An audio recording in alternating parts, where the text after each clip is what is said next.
ভাগ্যের কি কোনো কাজ আছে? দেখুন, একই মায়ের দুই সন্তান, একজন ডাক্তার আর একজন লেবার হিসেবে পরিশ্রম করছে। তাহলে ভাগ্য না থাকলে একজন ডাক্তার হলো কি করে? আমার যত ভক্ত শিষ্য বা ক্লায়েন্ট রয়েছেন তাদের সকলকেই বলি, সকালবেলা পারলে মা বাবাকে প্রণাম করে ওঠা। বিছানা থেকে পা নামানোর আগে আমি একটি মন্ত্র বলি, এর সঙ্গে খুব মন্ত্রটি কানেক্টেড। করাগ্যে বসতে লক্ষ্মী, কর মধ্যে সরস্বতী, কর মূলে স্থিত ব্রহ্মা, প্রভাতে চ করদর্শনম। এই বলে আমার দুটো হাতের করতালকে আমি চুম্বন করব এবং আমি গ্র্যাটিটিউড স্বীকার করব ভগবানের কাছে যে এই মানুষ জন্ম সার্থক। তো কারো যখন মানে ভাগ্য ভালো, সেক্ষেত্রে কি ব্ল্যাক ম্যাজিক বা এই তন্ত্রের মাধ্যমে তাকে কি ক্ষতি করা যায় যেখানে ভাগ্য ভালো? বিভিন্ন রকম গাছগাছড়ার শেকড় রয়েছে, বিভিন্ন জিনিসপত্র রয়েছে যেগুলো বাড়ির মধ্যে বা যেগুলো বিছানার তলায় ঢুকিয়ে রাখলে মানুষের ক্ষতি সাধিত হয়ে যায়। আপনি জানতেই পারবেন না আপনার বাড়ির মধ্যে সেটা ফেলা হয়ে গেছে। তো আপনি যদি বলেন যে প্রত্যেকটা রাশির ক্যারেক্টারকে, আপনাদের বাড়ির নর্থের যে পজিশন রয়েছে সেখানে একটা ধনলক্ষ্মীর ছবি লাগিয়ে দিন। ছবিটা কত ইঞ্চির মধ্যে হবে? মাপ আছে 9x9। আপনি আপনার নর্থ ইস্টের পার্ট, যেটাকে ঈশান কোণ বলি, বাস্তুদেবতার মাথা থাকে, সেই পার্টেতে আপনি টয়লেট করে ফেলুন, বাথরুম করে ফেলুন। আপনার সারা জীবন শরীর খারাপ লেগে থাকবে, কোনো দিন সেই শরীর খারাপ রিকভারি হবে না।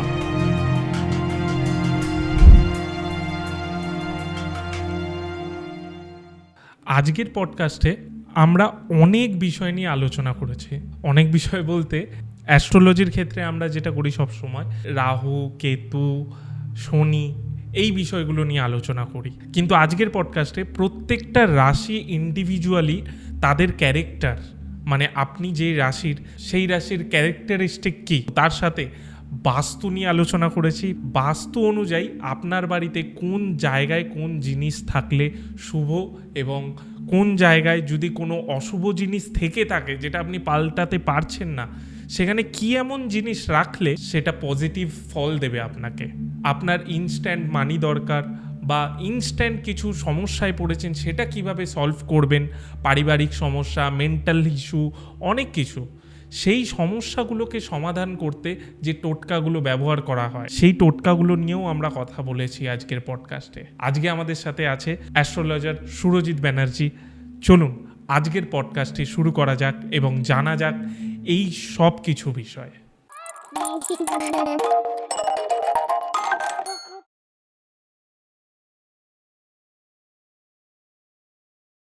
আজকে আমি জ্যোতিষের বিষয় একদম রুট লেভেল থেকে শিখতে চাইবো এই পডকাস্টে। নিশ্চয়ই আমি চেষ্টা করব যতটা আমার সাধ্য, আমি যতটা আমার নলেজ, আমি ডেফিনেটলি সকলের সঙ্গে শেয়ার করব এবং আপনার সঙ্গে তো ডেফিনেটলি শেয়ার করছি। তো আপনি বললেন সাউথ ইন্ডিয়ান। হ্যাঁ, আমি কেপি অ্যাস্ট্রোলজি করি। অ্যাকচুয়ালি অ্যাস্ট্রোলজির মূল যে কানেকশন সেটা বৈদিক থেকে আপডেট হতে হতে কেপি এসেছি, সাউথ ইন্ডিয়ান অ্যাস্ট্রোলজি এসেছে, নারী জ্যোতিষ এসেছে, ওয়েস্টার্ন অ্যাস্ট্রোলজি এসেছে, অনেক পার্ট হয়েছে, কিন্তু মেন পার্টটা হচ্ছে বৈদিক জানতেই হবে। তার উপরে আপডেট হতে হতে এখন এই পর্যায়ে এসে পৌঁছেছে। এখন ওয়েস্টার্ন অ্যাস্ট্রোলজি নিয়েও লোক চলছে, ওয়েস্টার্ন অ্যাস্ট্রোলজি নিয়েও লোক প্রেডিকশন করছে। তার সঙ্গে সঙ্গে তো অবশ্যই নারী জ্যোতিষ রয়েছে, বহু প্রাচীন নারী জ্যোতিষ, সাউথ ইন্ডিয়াতে এটা ব্যাপকভাবে চলে। কেপি অ্যাস্ট্রোলজি রয়েছে, হরে কৃষ্ণমূর্তি এর প্রবক্তা, সাউথ ইন্ডিয়ান অ্যাস্ট্রোলজি এটা। অ্যাকচুয়ালি এই অ্যাস্ট্রোলজির মধ্যে সবই কিন্তু কিন্তু বৈদিক। আচ্ছা, ভিতটা হচ্ছে বৈদিক। আপনাকে বৈদিক অ্যাস্ট্রোলজি জানতে হবে, দেন আপনি আপডেট করতে পারেন। কিন্তু পারফেকশন, ইভেন্ট ক্যালকুলেশন, ধরুন আমার বিয়ে কবে হবে, অনেকেরই কোয়েশ্চেন থাকতে পারে, আমার সন্ততি হবে কি হবে না। এই যে পার্টিকুলার খুব ইজিয়েস্ট ওয়েতে একটা প্রেডিকশান দিয়ে দেওয়া, ইভেন্টটাকে পার্টিকুলারলি ক্যালকুলেট করে সুন্দরভাবে কোন সময় হতে পারে বা কোন সময় ঘটনাটা ঘটতে পারে, এই যে ইভেন্টগুলো আমরা ক্যালকুলেট করি, কেপিতে কিন্তু এর ক্যালকুলেটটা খুব পুঙ্খানুভাবে করা সম্ভব। আচ্ছা, সেটা খুব পারফেকশন হয়, একদম পারফেক্ট। আমি দীর্ঘদিন ধরে আজকে এই অ্যাস্ট্রোলজি করছি এবং সাউথ ইন্ডিয়ান অ্যাস্ট্রোলজি করছি। তো সেক্ষেত্র থেকে আমি দেখেছি প্রেডিকশনের জায়গাটা খুব পুঙ্খানুরূপে দেখলে খুব ইজিয়েস্ট ওয়েতে, খুব সরল সাদাসিধেভাবে আমরা ইভেন্ট ক্যালকুলেশন করতে পারি।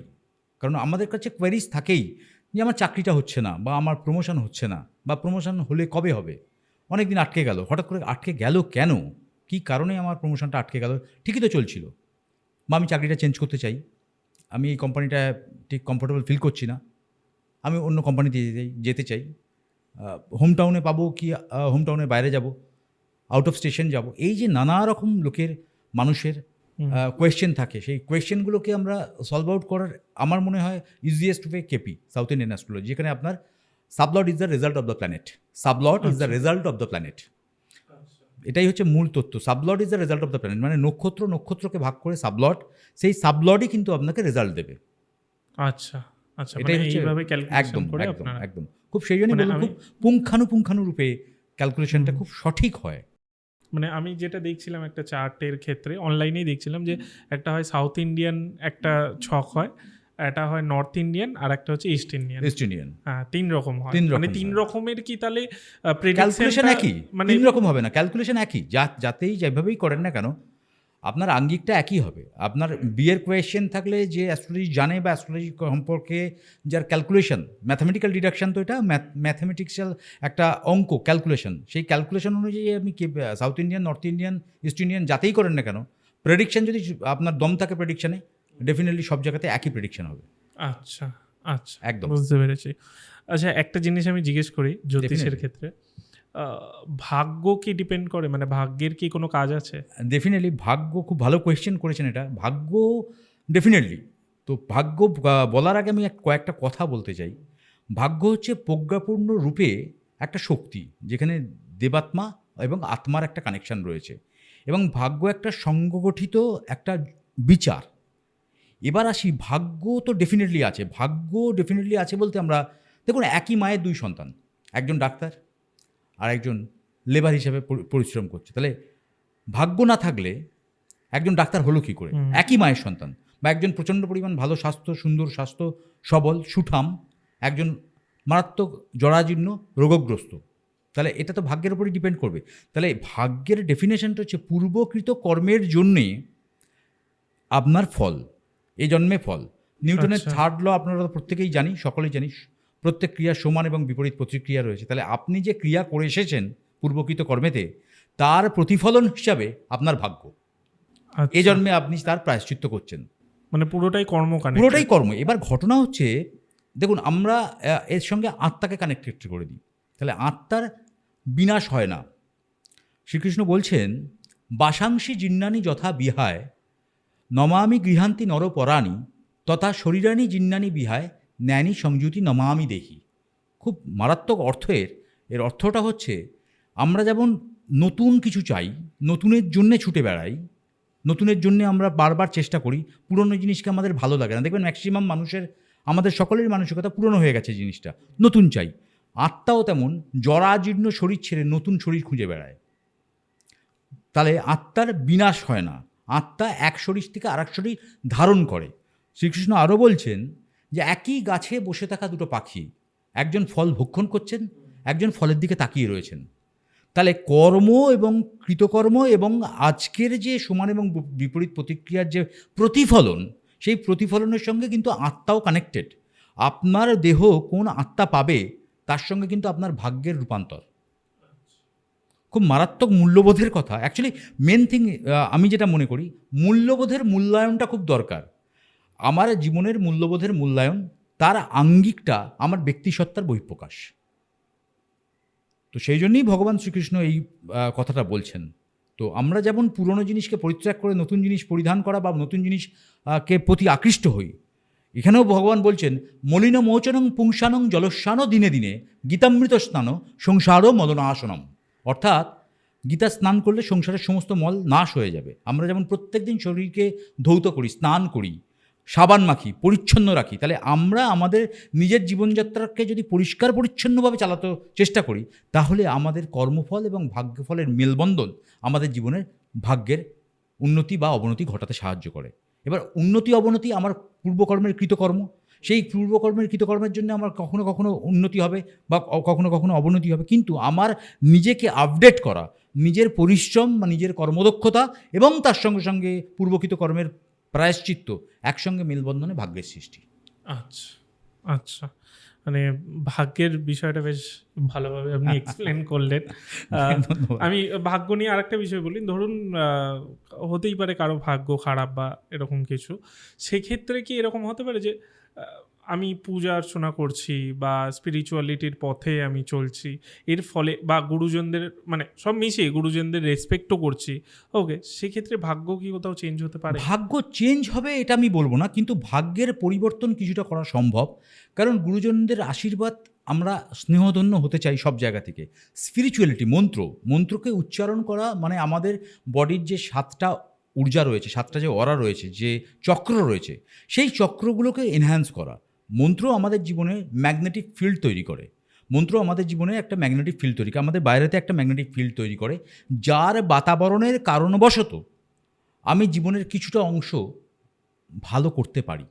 আমার নিজের অধ্যাবসায়, নিজের কোনো গুরুজনদের সান্নিধ্য, তাদের ব্লেসিংস, ভগবানের প্রতি ডিভোশন, স্পিরিচুয়ালিটি আমাকে কিছুটা হলেও পূর্বকৃত কর্মের থেকে কিছুটা প্রায়শ্চিত্ত করার একটা জায়গা করে দেবে। তার দ্বারা ডেফিনেটলি কিছুটা উন্নতি হয়। এবং আমি সকলকেই, আমার যত ভক্ত শিষ্য বা ক্লায়েন্ট রয়েছেন তাদের সকলকেই বলি, সকালবেলা পারলে মা বাবাকে প্রণাম করে ওঠা।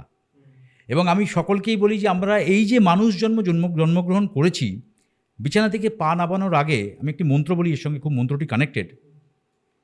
করাগ্যে বসতে লক্ষ্মী, কর মধ্যে সরস্বতী, কর মূলে স্থিত ব্রহ্মা, প্রভাতে চ কর দর্শনম। এই বলে আমার দুটো হাতের করতালকে আমি চুম্বন করব এবং আমি গ্র্যাটিটিউড স্বীকার করব ভগবানের কাছে যে এই মানুষজন্ম সার্থক, তুমি এই যে মানুষজন্ম দিয়েছ তার জন্য আমি কৃতজ্ঞ। আমি প্রতিদিন দিনটা শুরু করতে চাই এরমভাবে। তাহলে যদি করা যায়, দেখা গেছে এর ফলস্বরূপ হয়তো আপনি কোটিপতি হবেন না, কিন্তু আপনার জীবনের পরিবর্তন ঘটবে, স্রোতের পরিবর্তন ঘটবে। আর আমরা প্রত্যেকেই, আমি আগেই বললাম, শ্রীকৃষ্ণ বলে গেছেন আমরা নতুনের পিয়াসী। তো সেক্ষেত্র থেকে নতুন এবং পুরনোর মেলবন্ধনে একটা জীবনের উন্নতির জায়গা তো আপনি পাবেনই পাবেন। কারণ স্বীকারোক্তিটা খুব বেশি দরকার। কনফেস করা আমার দোষ ত্রুটি, আমি সকালবেলা ঘুম থেকে উঠে কনফেস করলাম যে কালকে আমি একজন বয়স্ক লোককে অপমান করেছি। এই যে কনফেস করলাম লোকের, আমি নিজে কনফেস করলাম, আমি তো কাউকে বলতে পারছি না, আমার নিজের ঊর্জা বা ইগো থেকে আমি বেরোতে পারছি না, আমার খোলস থেকে আমি বেরোতে পারছি না, আমার লজ্জা রয়েছে, আমি এখনও স্যালেন্ডার করতে পারিনি।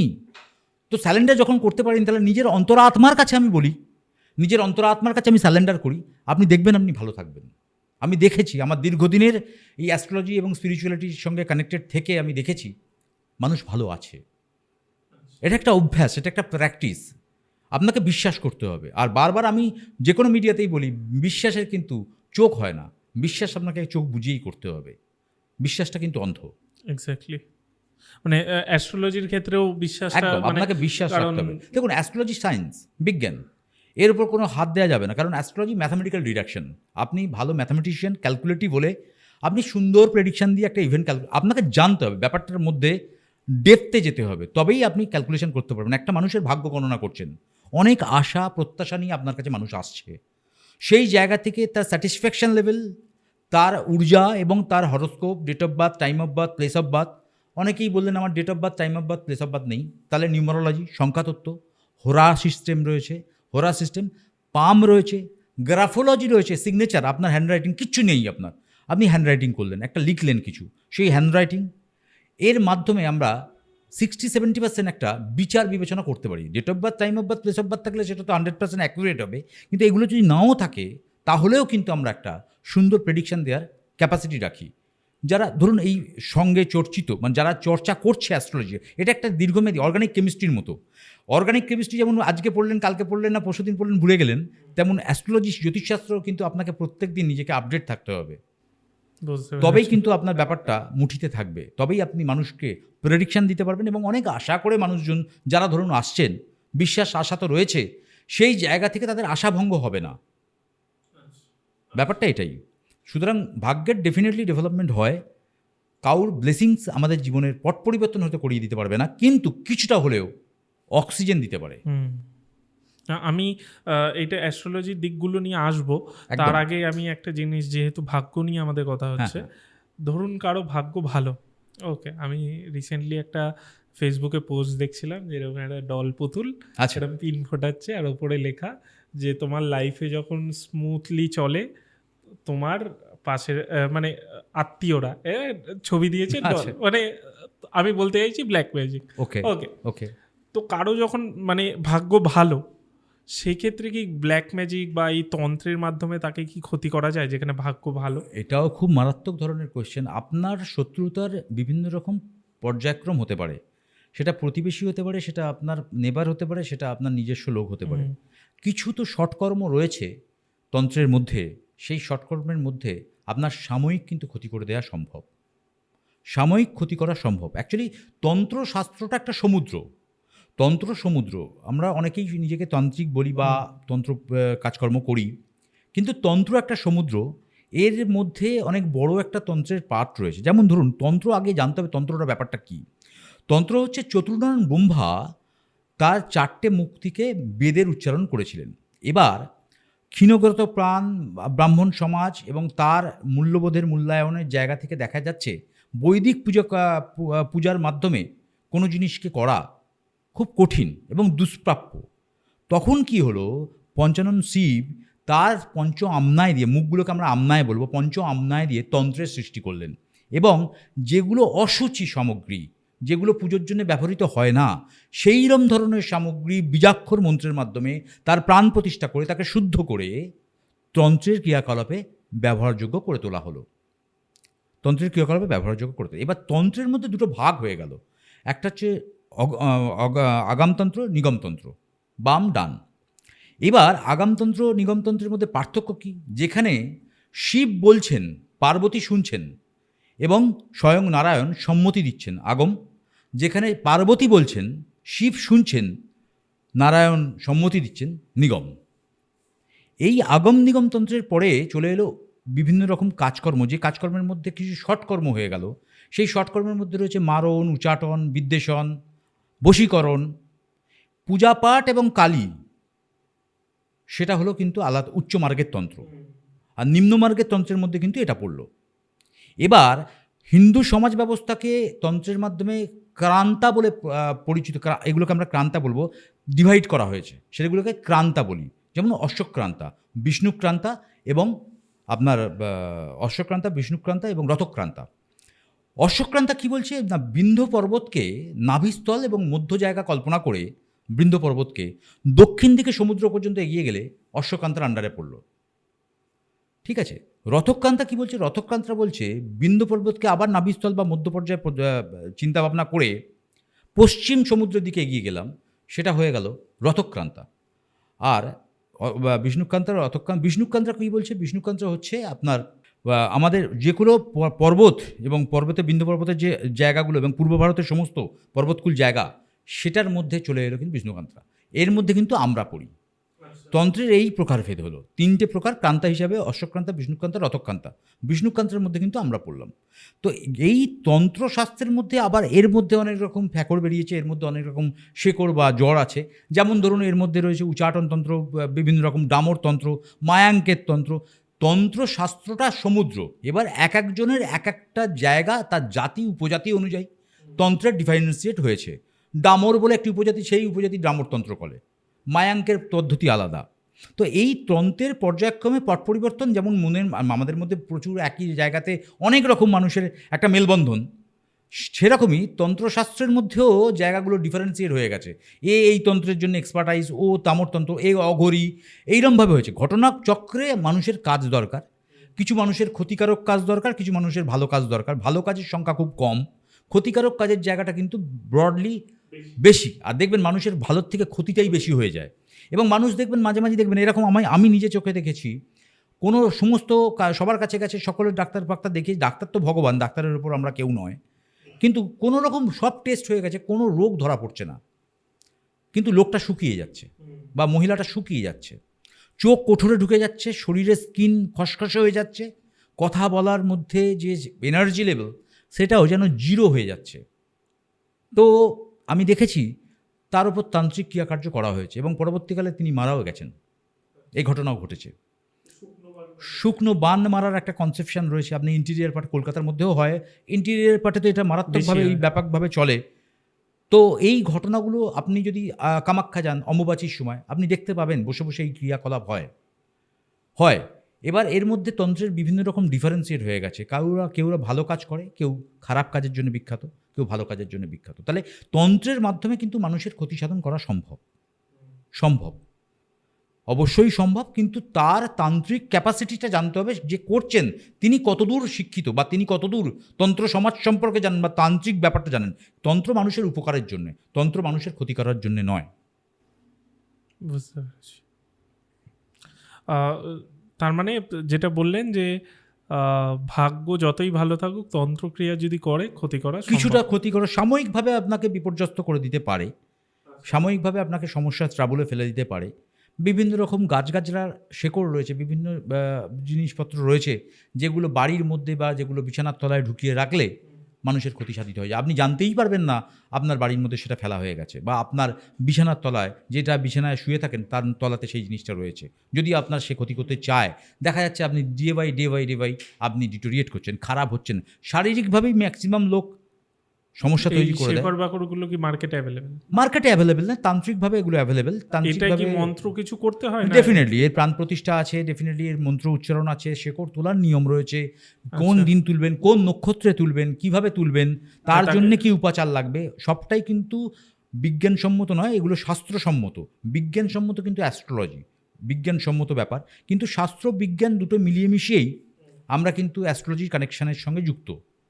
আচ্ছা, আপনাকে বিজ্ঞান তো মানতেই হবে, কিন্তু বিজ্ঞানের বহির্ভূত কিছু জিনিসপত্র রয়েছে যেটা বিজ্ঞানও করতে পারছে না, বা বিজ্ঞানও সেটার জায়গায় রিচ করতে পারছে না। যেমন ধরুন, আমরা স্ফটিকের শ্রীযন্ত্রম বানাচ্ছি, শ্রীযন্ত্রমের মধ্যে যে কৈনিক যে গ্রাফোলজি রয়েছে, যে কৈনিক যে সমীকরণ রয়েছে, সেটাও কিন্তু ডক্টর হান্স জেনি আবিষ্কার করতে পারেন। ডক্টর হান্স জেনি প্রথম এই কম্পাঙ্ক সৃষ্টি করেছিলেন, প্রথম বলেছিলেন কম্পাঙ্কের কত সাউন্ড, কিন্তু তিনিও হতবাক হয়ে গেছিলেন যে এই কৌণিক সমীকরণ তিনিও কিন্তু অসমর্থ হয়েছিলেন বুঝতে। এক্স্যাক্টলি। এবার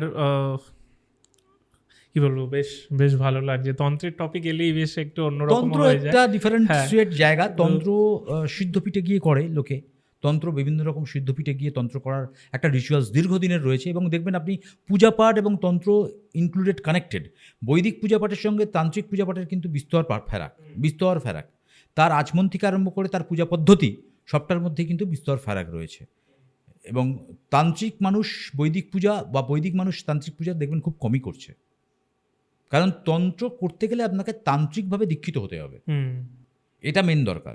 আর এটা গুরুমুখী বিদ্যা। আপনি বই পড়ে এই তান্ত্রিক বিদ্যা আপনি রপ্ত করতে পারবেন না, কারণ এর মধ্যে রয়েছে যেমন ভয়, সাহস, তার সঙ্গে সঙ্গে সঙ্গে মানসিক পজিটিভিটি, সবগুলোই কিন্তু একাত্মা করতে হবে। ডিউটিফুলনেস, ডেডিকেশন সবগুলোই কিন্তু চাই, এবং তার সঙ্গে সঙ্গে কিন্তু গুরুর আশীর্বাদ চাই, নাহলে আপনার ক্ষতি হতে পারে।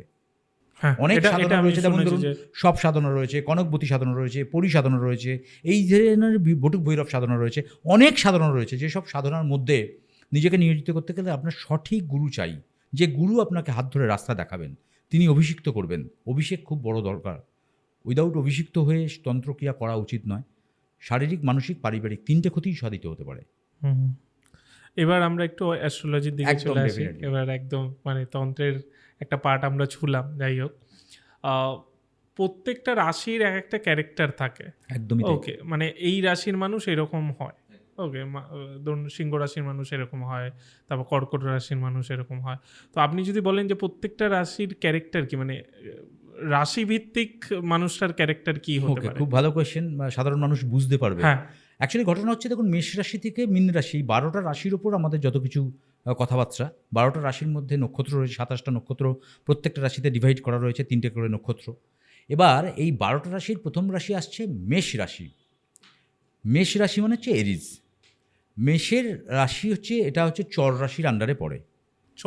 চর রাশি মানে রাশির মধ্যে আবার ডিফারেন্সেস রয়েছে, চর, স্থির, দ্বৈত। মেষ রাশি চর রাশি, স্থির রাশি হচ্ছে বৃষ রাশি। না, এদের ডেফিনেশনটা একটু বলুন। চর রাশি মানে মুভেবল, আচ্ছা, স্থির মানে স্ট্যাটিক, একটা জায়গা স্থির। চর, স্থির, দ্বৈত মানে ডুয়েল ক্যারেক্টার। বুধ, দেখবেন বুধ জেমিনাইজ, মিথুন রাশি, ভার্গো, এগুলো ডুয়েল ক্যারেক্টার, আপনি বুঝতে পারবেন না। হিপোক্রেট বলবো না, কিন্তু ডুয়েল ক্যারেক্টার। এই বললো করবো, কিছুক্ষণ পরে বললো না করবো না, ডুয়েল ক্যারেক্টার। আপনার কারোর সঙ্গে মিলছে মুছতে তো মেষ রাশি হচ্ছে লিডিং কোয়ালিটি দেয়, লিড করবে, সে নেতৃত্ব দেবে। অনেক কাজ একসঙ্গে শুরু করে ফেললো, কিন্তু করতে করতে করতে করতে মাঝখানে সব ছাড়তে আরম্ভ করলো, এন্ডটা খুঁজে পাচ্ছে না। কিন্তু তার মধ্যে ডেডিকেশন রয়েছে, ডিউটিফুলনেস রয়েছে, ডিজায়ার রয়েছে, ইচ্ছাশক্তি রয়েছে। মাঝখানে গিয়ে সবগুলোর মধ্যে Jack of all trade master of নান, এই যে ব্যাপারটা এসে গেল, আমি সব জানি, লাস্টে গিয়ে খেই হারিয়ে ফেললো, আর করতে পারলো না, কাউর সাহায্যে কমপ্লিট করতে হলো। মেষ রাশির ক্যারেক্টারিস্টিকটা এরকম। চর রাশি মুভেবল, স্থির থাকতে পারে না। বৃষ রাশি খুব সৌম্যকান্তি একটা লোক, সুন্দর কথাবার্তা বলে, পজিটিভ, সেন্সেবল, ইমোশনাল, অ্যাটাচমেন্ট রয়েছে, মেন্টাল ফ্রিকোয়েন্সি রয়েছে একটা লোকের মধ্যে। সৌম্যকান্তি রোগ, বিশ্বরাশির ক্যারেক্টারিস্টিকটা অনেকটা এরকম, একটা মানে একটা জেন্টেলম্যান যেটাকে বলি আমরা, সব কিছুতেই একটা পারফেকশনিস্ট একটা মানসিকতা, পারফেক্ট হবে, একদম 100% দিয়ে করবো, কিন্তু পারফেক্ট চাই। বিছানার চাদরটাও টান টান থাকতে হবে, ঝেড়ে রাখতে হবে বিছানার চাদরটা। খাবার মধ্যে খুব মেটিকুলাস পার্সোনালিটি হবে, খাওয়া দাওয়ার মধ্যে খুব একদম সিলেক্টিভ মেটিকুলাস একটা মানসিকতা। বৃষরাশির জাতক জাতিকা স্থির রাশি, স্ট্যাটিক, ধরলে ছাড়বে না, শেষ পর্যন্ত দেখবে, ডেডিকেশন রয়েছে। পরবর্তী রাশি মিথুন রাশি, ডুয়েল ক্যারেক্টার, ফ্রিকল মাইন্ডেড। আমি করছি, হচ্ছে, হবে, এক্ষুনি যাব, ভাল লাগছে না, ফোন অফ করে দিলাম, সুইচ অফ করে দিলাম, আর কথাই বলছি না। পরদিন বললো এই রে ফোনটা তো ব্যাটারি ছিল না, আমি সেই জন্য অফ করেছি। মানে হঠাৎ করে চেঞ্জ, ইনস্ট্যান্ট ইন্টেলিজেন্সি দেয়, বুদ্ধি, প্রত্যুৎপন্নমতি, ইমিডিয়েটলি আমাকে একটা প্রত্যুৎপন্নমতির মাধ্যমে সেই কাজটাকে আমাকে কমপ্লিট করতে হবে। বুধের জাতকরা করতে পারে, ডুয়েল ক্যারেক্টার করতে পারে, দুরকম ক্যারেক্টার হয়ে যায়, নিজে অযাচিতভাবে করে ফেলে, নিজে বিচ্ছা করে না, মনের অন্তরাত্মার কানেকশানেই সে করতে বাধ্য হয়, তার এটাই জীবনযাত্রা, সে এইরমভাবেই অভ্যস্ত। ডুয়েল ক্যারেক্টার, আমি এই বললাম কিছুক্ষণ পরে বললাম আমি বলিনি, বা আমি এই বললাম কিছুক্ষণ পরে বললাম ভাল লাগছে না, করবো না, লেথার্জিটিক হয়ে গেলাম, প্রচণ্ড পজিটিভ নিয়ে বেরোলাম, পরে গিয়ে ভাল লাগছে না, বীজপথে ছেড়ে দিলাম। বুধের ক্যারেক্টার, জেমিনাইজের ক্যারেক্টার, ডুয়েল ক্যারেক্টার, দ্বৈত রাশি। সেই জন্য আবার চলে আসুন কর্কট রাশি। কর্কট রাশি চন্দ্রের জায়গা, চন্দ্র হচ্ছে মা, এটা হচ্ছে ওয়াটারি প্লেস, জল রাশি বলা হয়। যেমন মেষ রাশি, আমি বলতে ভুলে গেলাম, মেষ রাশি হচ্ছে অগ্নি রাশি, আগুন, ফায়ার। পৃথ্বী রাশি হচ্ছে বৃষ রাশি, বায়ু রাশি, অগ্নিপৃথি বায়ু রাশি হচ্ছে আপনার মিথুন রাশি, এয়ার, আর জল রাশি হচ্ছে আপনার কর্কট রাশি। কর্কট রাশির জাতক জাতিকা হচ্ছে মায়ের মতো ক্যারেক্টারিস্টিক, ইমোশনাল, তাকে সকলেই মিসআন্ডারস্ট্যান্ডিং করে, ভুল বোঝে, কিন্তু তার ইমোশন প্রবল, তার ব্যক্তি সচেতনতা প্রবল, সে আগে থেকে এসেন্স পেয়ে যায় ঘটনাটা ঘটতে পারে, ঘটনাটা ঘটবে, তার জন্যে প্রিকশন, সে নিজেকে বিলিয়ে দিয়ে লোকের জন্যে হেল্প করতে ছুটে যায়, পরবর্তীকালে সে সকলের কাছ থেকে অ্যাপ্রিসিয়েশন পায় না, দুঃখিত হয়। কিন্তু তার ক্যারেক্টারিস্টিক মা যেমন ছেলেকে আগলে রাখে, তেমন সেও চায় আমার বন্ধুবান্ধব বা আমার পারিপার্শ্বিক পরিবেশে সকলেই আমাকে ভালোবাসুক, আমি সব ছেড়ে দিয়ে তার জন্য গিয়ে করব। কিন্তু ডিসস্যাটিসফ্যাকশনটা কখন হয়? যখন তাকে কেউ প্রাধান্য দেয় না।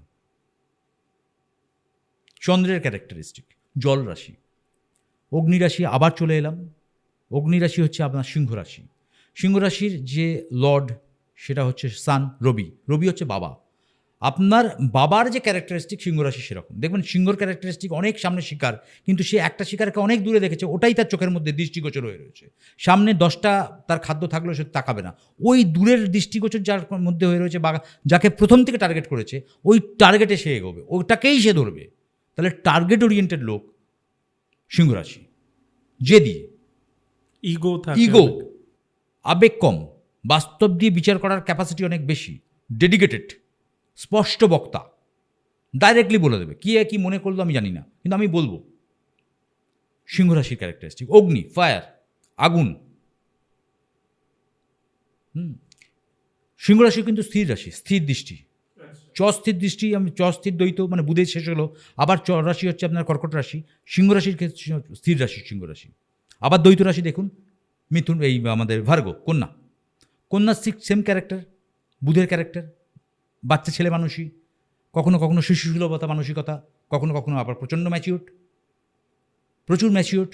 এমন কথা বলে দিল আপনি এক্সপেক্টই করতে পারলেন না ওর কাছ থেকে এই কথাটা পেলাম, এমন একটা বুদ্ধি লাগিয়ে এমন একটা কাজ করে দিল যে জায়গা থেকে মারাত্মক একটা পজিটিভিটি পেয়ে গেলাম। Dual character. আবার কখনো কখনো একদম ছেলে মানুষ হয়ে গেল, তার কাছ থেকে এক্সপেক্টই করতে পারলেন না যে এই ঘটনাটা ও করতে পারে না, তো ম্যাচিউরড। আমরা কোয়েশ্চেন মার্ক করে দিলাম, ইন্টারোগেটিভ সাইন ফেলে দিলাম, না ও করতে পারে না। This is the Virgo, dual character. বুধ হচ্ছে লর্ড। পরবর্তী রাশি তুলা রাশি। তুলা রাশি দেখবেন ব্যালেন্স, দাঁড়িপাল্লা। আপনি কোর্ট যেখানে যাবেন দেখবেন দাঁড়িপাল্লার একটা সিম্বল রয়েছে, তুলা রাশির সিম্বলটা ঠিক ওইটা। তুলা রাশিও কিন্তু পজিটিভ, তুলা রাশিও কিন্তু খুব মেটিকুলাস পার্সোনালিটি, খুব ব্যালেন্স ওয়ে মেনটেন করে চলে, ওই জন্যই সিম্বলটা দাঁড়িপাল্লা। খুব ব্যালেন্স, পা ফেলবো ব্যালেন্স, জামা কাপড় পরবো ব্যালেন্স, কথা বলবো ব্যালেন্স, আমি কাউকে চটাবো না, আমি সকলের কাছে ভালো থাকবো, আমি সকলের সঙ্গে মেলবন্ধন করে কাজটা করব, আমার কাজটা চাই, আমি খুব পারফেকশনিস্ট, আমি ব্যালেন্স করব, আই হ্যাভ টু আমি আমার নিজের কর্মদক্ষতার মাধ্যমে আমি আমার নিজের কাজ গুছিয়ে নেব। তুলা রাশির ক্যারেক্টারিস্টিক এরকম। সুন্দর মানসিকতার ক্যারেক্টারিস্টিক হয়, খুব সৌজন্যতাবোধ থাকে তুলা রাশির মধ্যে। পরবর্তী রাশি আবার চলে আসি স্করপিও, বৃশ্চিক। বৃশ্চিক রাশির মালিকও কিন্তু হচ্ছে মঙ্গল, তুলা রাশির মালিক কিন্তু শুক্র। শুক্র হচ্ছে আমাদের প্রেম, ভালোবাসা, আবেগ, ইমোশন। আমি ভালো 5 স্টার হোটেলে খাবো, আমি এসিতে শোবো, আমি ব্র্যান্ডেড জামা কাপড় পরবো, অল আর কানেক্টেড ভেনাস। শুক্র শুক্র যদি পজিটিভ না থাকে আপনি কিন্তু পাবেন না। কি পাবেন না? এই ল্যাভিশ ও জীবন, আচ্ছা, ল্যাভিশ। ল্যাভিশ জীবন, হুম। মডিফাইড জীবন। আমি 5 স্টারে খাবো, ডিনার করব, এসিতে শোবো, ব্র্যান্ডেড জামা কাপড় পরবো, ব্র্যান্ডেড গাড়ি চাপবো, এই যে মানসিকতা বহু লোক করে। তো এই জায়গাগুলো দেখবেন ডেফিনেটলি তাদের সঙ্গে ভেনাসের কম্বিনেশন রয়েছে। ভেনাস তাদের, শুক্র কিন্তু তাদের খুব স্ট্রং। এবার চলে আসি স্করপিও, বৃশ্চিক রাশিতে। বৃশ্চিক রাশি মঙ্গলের জায়গা, ওটাও কিন্তু জল রাশি। এবার জলের 3টে ক্যারেক্টার আছে। একটা হচ্ছে জল স্ট্যাগনেন্ট পন্ড, যেমন বৃশ্চিক রাশি হচ্ছে স্ট্যাগনেন্ট পন্ড, মজা পুকুরের মতো। এদের আপনি বুঝতে পারবেন না, বৃশ্চিক রাশির জাতক জাতিকাদের বুঝতে পারবেন না। যেমন দেখবেন মজা পুকুর, স্ট্যাগনেন্ট পন্ড, অনেক পানা হয়ে গেছে, টুক করে একটা ঢিল ফেললেন, মাঝখানে জলটা ফাঁকা হয়ে গেল, আবার ভরে গেল। তাহলে আমি যদি মুখ খুলি, অনেক বললাম, মুখ খুললাম না, বললাম না, স্ট্যাগনেন্ট পন্ডই হয়ে রইলাম, মজা পুকুর হয়ে রইলাম। আমাকে ঘাঁটিও না, মানে আমাকে ঘাঁটিও না। এই জলের ক্যারেক্টারিস্টিকটা এরকম। কর্কট রাশির জলটা হচ্ছে স্ক্যাটার্ড ওয়াটার, সমুদ্রের জলের মতো, ফ্লোট, তরঙ্গ রয়েছে, প্রাণোচ্ছল মানুষ একটা, প্রাণবন্ত মানুষ একটা, ঠিক আছে। আর এই জলটা কীরকম হলো, স্ট্যাগনেন্ট পন্ড হয়ে গেল, মানে একদম পানা পুকুরে, মজা পুকুর, কোনোদিন নাবে না, কিন্তু ছোট্ট বাচ্চা একটা চুপ করে ঢিল ফেলে দিল, জলটা অনেকটা ফাঁকা হয়ে গেল। তার মানে আমার মধ্যে অনেক কিছু রয়েছে, আমি স্টোর করে রেখেছি, আমি শুনছি, আমি ভালো লিসেনার্স, আমি বক্তা না, কিন্তু আমি বলতে আরম্ভ করলে অনেকটা বলবো, এরম ক্যারেক্টারিস্টিক। পরবর্তী রাশি হচ্ছে স্যাজিটোরিয়াস, ধনু। ধনুর ক্যারেক্টার বৃহস্পতি কানেকশন, পুরোহিত ধরুন একটা, গলায় পৈতে নিয়ে, মোটা একটা পৈতে একটা জায়গাতে পুজো অর্চা করেন, একটা পুরোহিত, মোটাসোটা মানুষ, ভদ্র মানুষ, জ্ঞানী মানুষ, পণ্ডিত ব্যক্তি, স্যাজিটোরিয়াসের ক্যারেক্টার। বৃহস্পতি আমাদের গুরু, সে টিচিং সেক্টর হতে পারে, পড়া মানে গুরু পূর্ণ একটা মানসিকতা তার মধ্যে থাকবে স্যাজিটোরিয়াসের লোক। গুরু মানে সে সকলকে আগলানোর যেমন চেষ্টা করবে, শিক্ষা দেওয়ার চেষ্টা করবে, তার বোধবুদ্ধির সঙ্গে অন্যের বোধবুদ্ধির মেলানোর চেষ্টা করবে। এটাও কিন্তু একটা অগ্নিরাশি, এটাও কিন্তু স্ট্যাটিক দৃষ্টিভঙ্গি, কিন্তু একদম অগ্নির মতো, ফায়ারের মতো। পরবর্তী রাশি ক্যাপ্রিকন, মকর রাশি। মকর রাশিটা শনির জায়গা, স্যাটার্নের জায়গা, তাহলে এ কিন্তু একটা কনজারভেটিভ পার্সন। মকর রাশির মানুষ কনজারভেটিভ, বিরাট প্রাণোচ্ছল না, অনেক ভাবনা চিন্তা করে, কোনো কিছু করার আগে 4 বার ভাববে, 5 বার পিছবে, ভাববে, ক্যালকুলেটিভ, সামনে এগিয়ে গিয়ে কোনো কিছু করবে না, কিন্তু সাহায্য করবে, ভাবনা চিন্তার মধ্যে থাকবে। পরবর্তী রাশি অ্যাকুয়ারিয়াস, কুম্ভ রাশির সিম্বলটা হচ্ছে কলসির মতো, গলাটা সরু, পেটটা ভার, মোটা। তাহলে তার পেটের মধ্যে অনেক কিছু রয়েছে, কিন্তু গলাটা যখন দিয়ে বেরোচ্ছে তখন সরুভাবে বেরোচ্ছে, মানে আমি আর্ধেক বললাম, আর্ধেক পেটের মধ্যে রয়ে গেল, আর্ধেক বললাম, আর্ধেক পেটের মধ্যে রয়ে গেল। কুম্ভ রাশি, এরও প্ল্যানেট কিন্তু স্যাটার্ন, শনি ঠাকুরটা হচ্ছে ন্যায়কারক প্ল্যানেট, শনি ভগবান ন্যায়ের প্ল্যানেট। তাহলে ন্যায় নিষ্ঠার জায়গা কিন্তু কুম্ভ এবং মকর দুটোই কিন্তু কানেক্টেড। শনি ন্যায়ের কারক, ন্যায় দেবে আপনার, আপনি যত অনেস্ট হয়ে বাঁচবেন তত আপনাকে শনি কিন্তু দেবে, শনি দেখে। শনি পরবর্তী আলোচনা যদি কোনো দিন হয়, আমি আবার ডেফিনেটলি বলবো, আলোচনা বাড়তে থাকে, দেখবেন অনেকের বলে শনির দশা চলছে, মানুষ শেষ হয়ে যাচ্ছে। না, শনির দশা মানে মানুষ শেষ হবে না, এর বিস্তর আলোচনা আছে।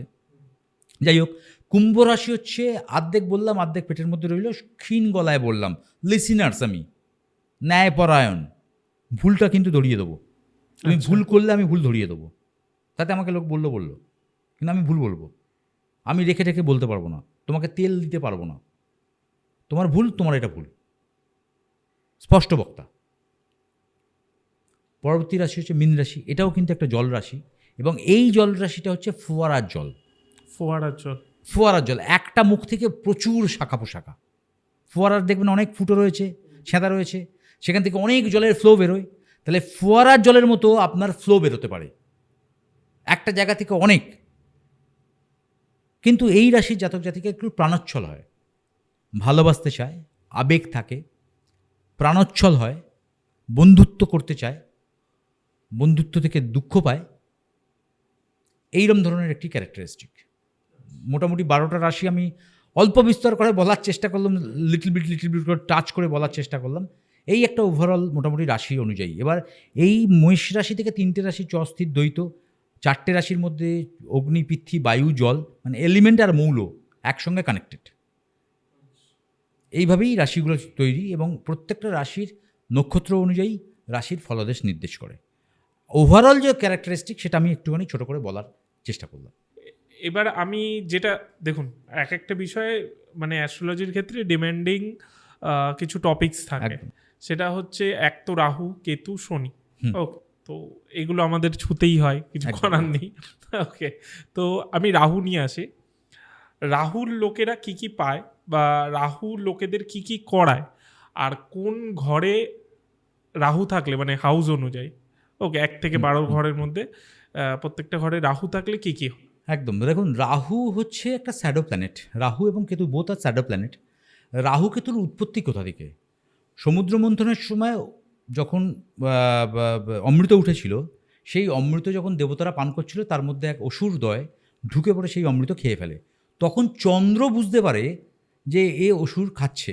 তখন বিষ্ণুকে সে গিয়ে বলে এবং বিষ্ণু তার সুদর্শন চক্র দিয়ে তাকে দুভাগ করে দেয়। তখন অলরেডি সে অমৃত খেয়ে ফেলে। তাহলে আর্ধেক মাথা আর্ধেক ধড় যে অংশটা, সেটা কিন্তু অমরত্ব পেয়ে গেছে অলরেডি, কিন্তু এ খেয়ে ফেলেছে। সেই জন্যে দেখবেন চন্দ্রগ্রহণ হয়, চন্দ্রকে দেখতে পারে না। তাহলে চন্দ্রকে যখনই দেখতে পায় তখনই রাহু কিন্তু খায়। সেই জায়গা থেকে চন্দ্রগ্রহণের কনসেপশন। এবার রাহু হচ্ছে upper part of the body, পঞ্চ ইন্দ্রিয় কানেক্টেড, চক্ষু, কর্ণ, নাসিকা, জিহ্বা, ত্বক, upper part of the body. আর কেতু হচ্ছে lower part of the body. Lower part of the body মানে হচ্ছে ইমোশন, আবেগ, তার অন্তরাত্মা, তার ইন্দ্রিয় নেই। তাহলে রাহু যদি লগ্নে থাকে, তার সেই ব্যক্তির মানে লগ্ন মানে 1 নম্বর আমি house। 1 নম্বর হাউস, যেটা অ্যাসেন্ডিং বলছি, সেই ব্যক্তির কিন্তু মারাত্মকভাবে ইন্দ্রিয় অনুভূতির প্রতি ঝোঁক থাকবে। ইন্দ্রিয় অনুভূতি মানে ম্যারিড লাইফ, সেক্সুয়াল লাইফ। আচ্ছা, ইন্দ্রিয় অনুভূতি মানে তার সর্বসুখ চাই, আমি খাবো ভালো, আমি পড়বো ভালো, ত্বকের সুখ চাই, চোখের সুখ চাই, দেখবো ভালো, মানে সুখ অনুযায়ী। এবার রাহু যদি ম্যালিফিক হয়, পীড়িত হয়, তাহলে সেই সুখটা কিন্তু অসভ্যতায় পরিণত হবে। আচ্ছা, মানে যেটা বলছেন ডাউন হলো বা হ্যাঁ। অন্য প্ল্যানেট দ্বারা দৃষ্ট হলো, সেক্ষেত্র থেকে কিন্তু সে নেগেটিভ হয়ে গেল। রাহুর ক্ষেত্রে ফার্স্ট হাউসে রাহু এই কারেকশন দিল, তাহলে অনুভূতির জন্যে নিজের জায়গাটা খেয়ে নষ্ট করবে, ইন্দ্রিয় অনুভূতি পাওয়ার ইচ্ছাতে তার নিজের জীবন সে ধ্বংস করবে। লগ্নে যদি রাহু থাকে, প্রচণ্ড পরিমাণ ডেডিকেশন হয়, প্রচণ্ড পরিমাণ সে চঞ্চল মস্তিষ্ক হয় এবং তার মধ্যে অনেক আশা জন্মায়, অনেক চাই, অনেক কিছু করব। সেকেন্ড হাউসে থাকলে আহার বিহার, খাওয়া দাওয়া, তাতে তার জীবনযাত্রা নষ্ট হয়। প্রচুর পরিমাণ খাওয়া দাওয়া, জাঙ্ক ফুড খেয়ে ফেলছি, বাইরে খেয়ে ফেলছি, বাজে কথা বলে ফেলছি, লোকের সঙ্গে লড়াই করে ফেলছি। তাহলে আমাকে সেকেন্ড হাউসে থাকলে কিন্তু আমাকে রাহু এই পরিণতি দেয়। থার্ড হাউসে থাকলে ভাই বোনেদের সঙ্গে, পারিবারিক আত্মীয় স্বজনের সঙ্গে সম্পর্ক নষ্ট করে দেবে। থার্ড হাউসে থাকলে আপনার বুদ্ধি বিভ্রম হবে, আপনি বুদ্ধি রাখতে পারবেন না, পারিবারিক আত্মীয় স্বজনের সঙ্গে সম্পর্কটা নষ্ট করে ফেলবে। ফোর্থ হাউসে থাকলে মা বাবার সঙ্গে সম্পর্ক নষ্ট করবে, বাড়ি ঘরদোর নিয়ে ঝামেলায় পড়ে যাবে, বাড়ি ঘরদোর নিয়ে ঝামেলায় পড়বে, পরিবারের কোনো রকম জমি জায়গা সংক্রান্ত কোনো জায়গা থেকে সমস্যা তৈরি করে দেবে। ফিফথ হাউসে থাকলে সে সাট্টা, জুয়া, এই ধরনের রকম মানসিকতার মধ্যে ঢুকে যেতে পারে, নেশাগ্রস্ত হয়ে পড়ে, অ্যালকাহলিক হতে পারে, শুকনো নেশা করতে পারে। ফিফথ হাউসে থাকলে অনেক ইনভেস্টমেন্ট, রং ইনভেস্টমেন্ট করে ফেলতে পারে, ভুল ইনভেস্টমেন্ট করে ফেলতে পারে, কিন্তু তার অনুভূতি থাকবে, তার মধ্যে একটা আবেগ থাকবে, অনুভূতিই থাকবে, মানে আবেগ তাড়িত হয়ে সে কাজটা করে ফেলবে, দুঃখ পেয়ে কাজটা করে ফেলবে। ফিফথ হাউসে থাকলে টাকা পয়সা কোনো গ্যামলিংয়ে লাগিয়ে দিতে পারে, টাকা পয়সা কোনো নষ্ট জায়গায় লাগিয়ে দিতে পারে, তার সঙ্গে সঙ্গে সন্তান সন্ততির জায়গাটাও কিন্তু নষ্ট হতে পারে। সন্তান সন্ততির সঙ্গে সম্পর্কের জায়গা যেমন খারাপ হবে, তেমন সন্তান সন্ততির সঙ্গে মিসকমিউনিকেশন হবে, বিশ্বাস করবে না, সন্তান সন্ততির জন্যে নিজের নাম খারাপ হবে। সিক্সথ হাউস হলে রোগ নাড়া পিছু ছাড়বে না, তার সঙ্গে সঙ্গে শারীরিক পঙ্গুতাও দেখা যেতে পারে, কোনো জায়গা নষ্ট হয়ে গেল, কোনো অঙ্গের মধ্যে সমস্যা তৈরি হয়ে গেল, অপারেশন যোগ তৈরি হয়ে গেল। 7th হাউসে থাকলে পারিবারিক সমস্যা, বৈবাহিক সমস্যা, শত্রুতার সঙ্গে মুখাপেক্ষি হওয়া, বারবার শত্রুতার শিকার হওয়া, বারবার শত্রুতার শিকার হওয়া, বইয়ের সঙ্গে ওয়াইফের সঙ্গে সম্পর্কের জায়গা নষ্ট করে দেওয়া, পারিবারিক সমস্যা, পার্টনারের সঙ্গে সমস্যা, যদি বিজনেস পার্টনার হয় তার সঙ্গে সমস্যা তৈরি করে দেবে। এখন এগুলো সমস্তগুলো নেগেটিভ বলছি, যদি অধিগৃহীত হয়, অনুগৃহীত হয় কোনো শুভ প্ল্যানেটের দ্বারা, তাহলে কিন্তু সে ভালো রেজাল্ট দেবে। এটাই উল্টো নেগেটিভ, হয়ে যাবে। এটা উল্টো হয়ে যাবে। ওভারঅল বলছি যে প্রত্যেকটা ঘরে যদি থাকে কোনো প্ল্যানেট, অনুগৃহীত প্ল্যানেটের কথা তো আমরা এখন বলছি না, কিন্তু অনুগৃহীত প্ল্যানেট যদি থাকে তাহলে এটা পজিটিভ হবে। যদি অনুগৃহীত প্ল্যানেট মানে না থাকে তাহলে রাহুর সাথে ধরুন বৃহস্পতি আছে বা এরকম কিছু। রাহুর সঙ্গে বৃহস্পতি, সকলে বলে গুরুচণ্ডাল, এখন এদের মধ্যে কন্ট্রোভার্সি আছে। গুরুচণ্ডাল দোষ, গুরুর সঙ্গে চণ্ডাল, রাহু হচ্ছে চণ্ডাল, গুরুচণ্ডাল দোষ। এবার এই গুরুচণ্ডাল দোষে দেখেছি মানুষের আনপ্রেডিক্টেবল জিনিস জীবনেতে অনেক কিছু হয়ে গেছে, ভালো জিনিস। ভালো হয়েছে। তাহলে বৃহস্পতি দ্বারা অনুগৃহীত হলে রাহু কিন্তু ভালো রেজাল্ট দেয়। রাহুর তো নিজস্ব কোনো মতবাদ নেই, রাহুর নিজস্ব কোনো মতবাদ নেই। যে ঘরে বসে, যে প্ল্যানেটের সঙ্গে থাকে, তার অভিব্যক্তি রাহু প্রকাশ করে। আচ্ছা, কেতুও তাই। হ্যাঁ, এবার কত হলো? 7 হলো, 8। 8 নম্বর সংখ্যাতে রাহু হচ্ছে আপনার প্রায়শ্চিত্ত করার রাস্তা দেয়, প্রায়শ্চিত্ত করতে দেয়, প্রচণ্ড পরিশ্রম দেয়, আয়ু কমিয়ে দেয়। অষ্টম ভাবেতে রাহু থাকলে আয়ু কমিয়ে দেয়, ইমোশন, আবেগ তাড়িত করে দেয়, পারভার্টেড করে দেয়, কখনো কখনো পারভার্সন দিয়ে দেয়, মস্তিষ্কের মধ্যে বিভ্রান্তি এসে যায় কখনো কখনো। নবমভাবে থাকলে ঠিক সেম থিং, বাবার সঙ্গে সম্পর্কের জায়গা খারাপ করবে, পরিবারের সঙ্গে সম্পর্কের জায়গা খারাপ করবে, গুরুজনদের সঙ্গে নিজের সৌজন্যতাবোধ বজায় না রেখে কথাবার্তা বলা, নিজের ভাগ্যের জায়গা ডেভেলপমেন্ট হতে দেবে না, নিজের ভাগ্যকে উন্নতির পথে নিয়ে যেতে দেবে না, আটকে দেবে, প্রমোশন রুখে দেবে, মাঝে মাঝে সমস্যা তৈরি করে দেবে, মানসিক ভারাক্রান্ত করে দেবে, মানসিকভাবে ভারাক্রান্ত করে দেবে। 10th হাউস কর্মের জায়গায় সেম ডিস্টার্ব, দশমভাবে রাহু। এবার কর্মের জায়গা- রাহু যদি 10th হাউসে থাকে, মানে আমি সবের ক্ষেত্রেই জিজ্ঞেস করছি, ওটা পরে আসছি, 10th হাউস যেহেতু ধরে নিচ্ছি আমরা, তো এটাই যদি রাহু পজিটিভ হয় সেক্ষেত্রে রাহু পজিটিভ হলে আপনার কর্মের জায়গায় উন্নতি দেবে। যেমন 9th হাউস আপনার যদি রাহু পজিটিভ হয়, আপনাকে বাইরে নিয়ে যাবে, আচ্ছা আপনাকে হোম সাউন্ড থেকে বাইরে নিয়ে চলে যাবে। আচ্ছা, নেগেটিভগুলো বলুন, তারপর পজিটিভ হ্যাঁ, গুলো আসবো। এবার রাহু পজিটিভিটি 10th হাউস হয়ে গেল, 10th হাউসেতে কর্মের জায়গা ডিস্টার্ব করে দিল, মান সম্মানের জায়গা কখনো কখনো আপনাকে ডিটোরিয়েট করে দিল, সকলের সামনে আপনাকে কেউ অপমান করে দিল, আপনার ম্যানেজার হতে পারে, আপনার বস হতে পারে, করে দিতে পারে। 11th হাউস আপনার সাকসেসের জায়গা, সেই সাকসেসের জায়গা রাহু থাকলে ডিটোরিয়েট করে দিল। আপনার একদম অ্যাচিভ করবেন, কিন্তু রাহুর জন্যে আপনি অ্যাচিভ করতে পারলেন না।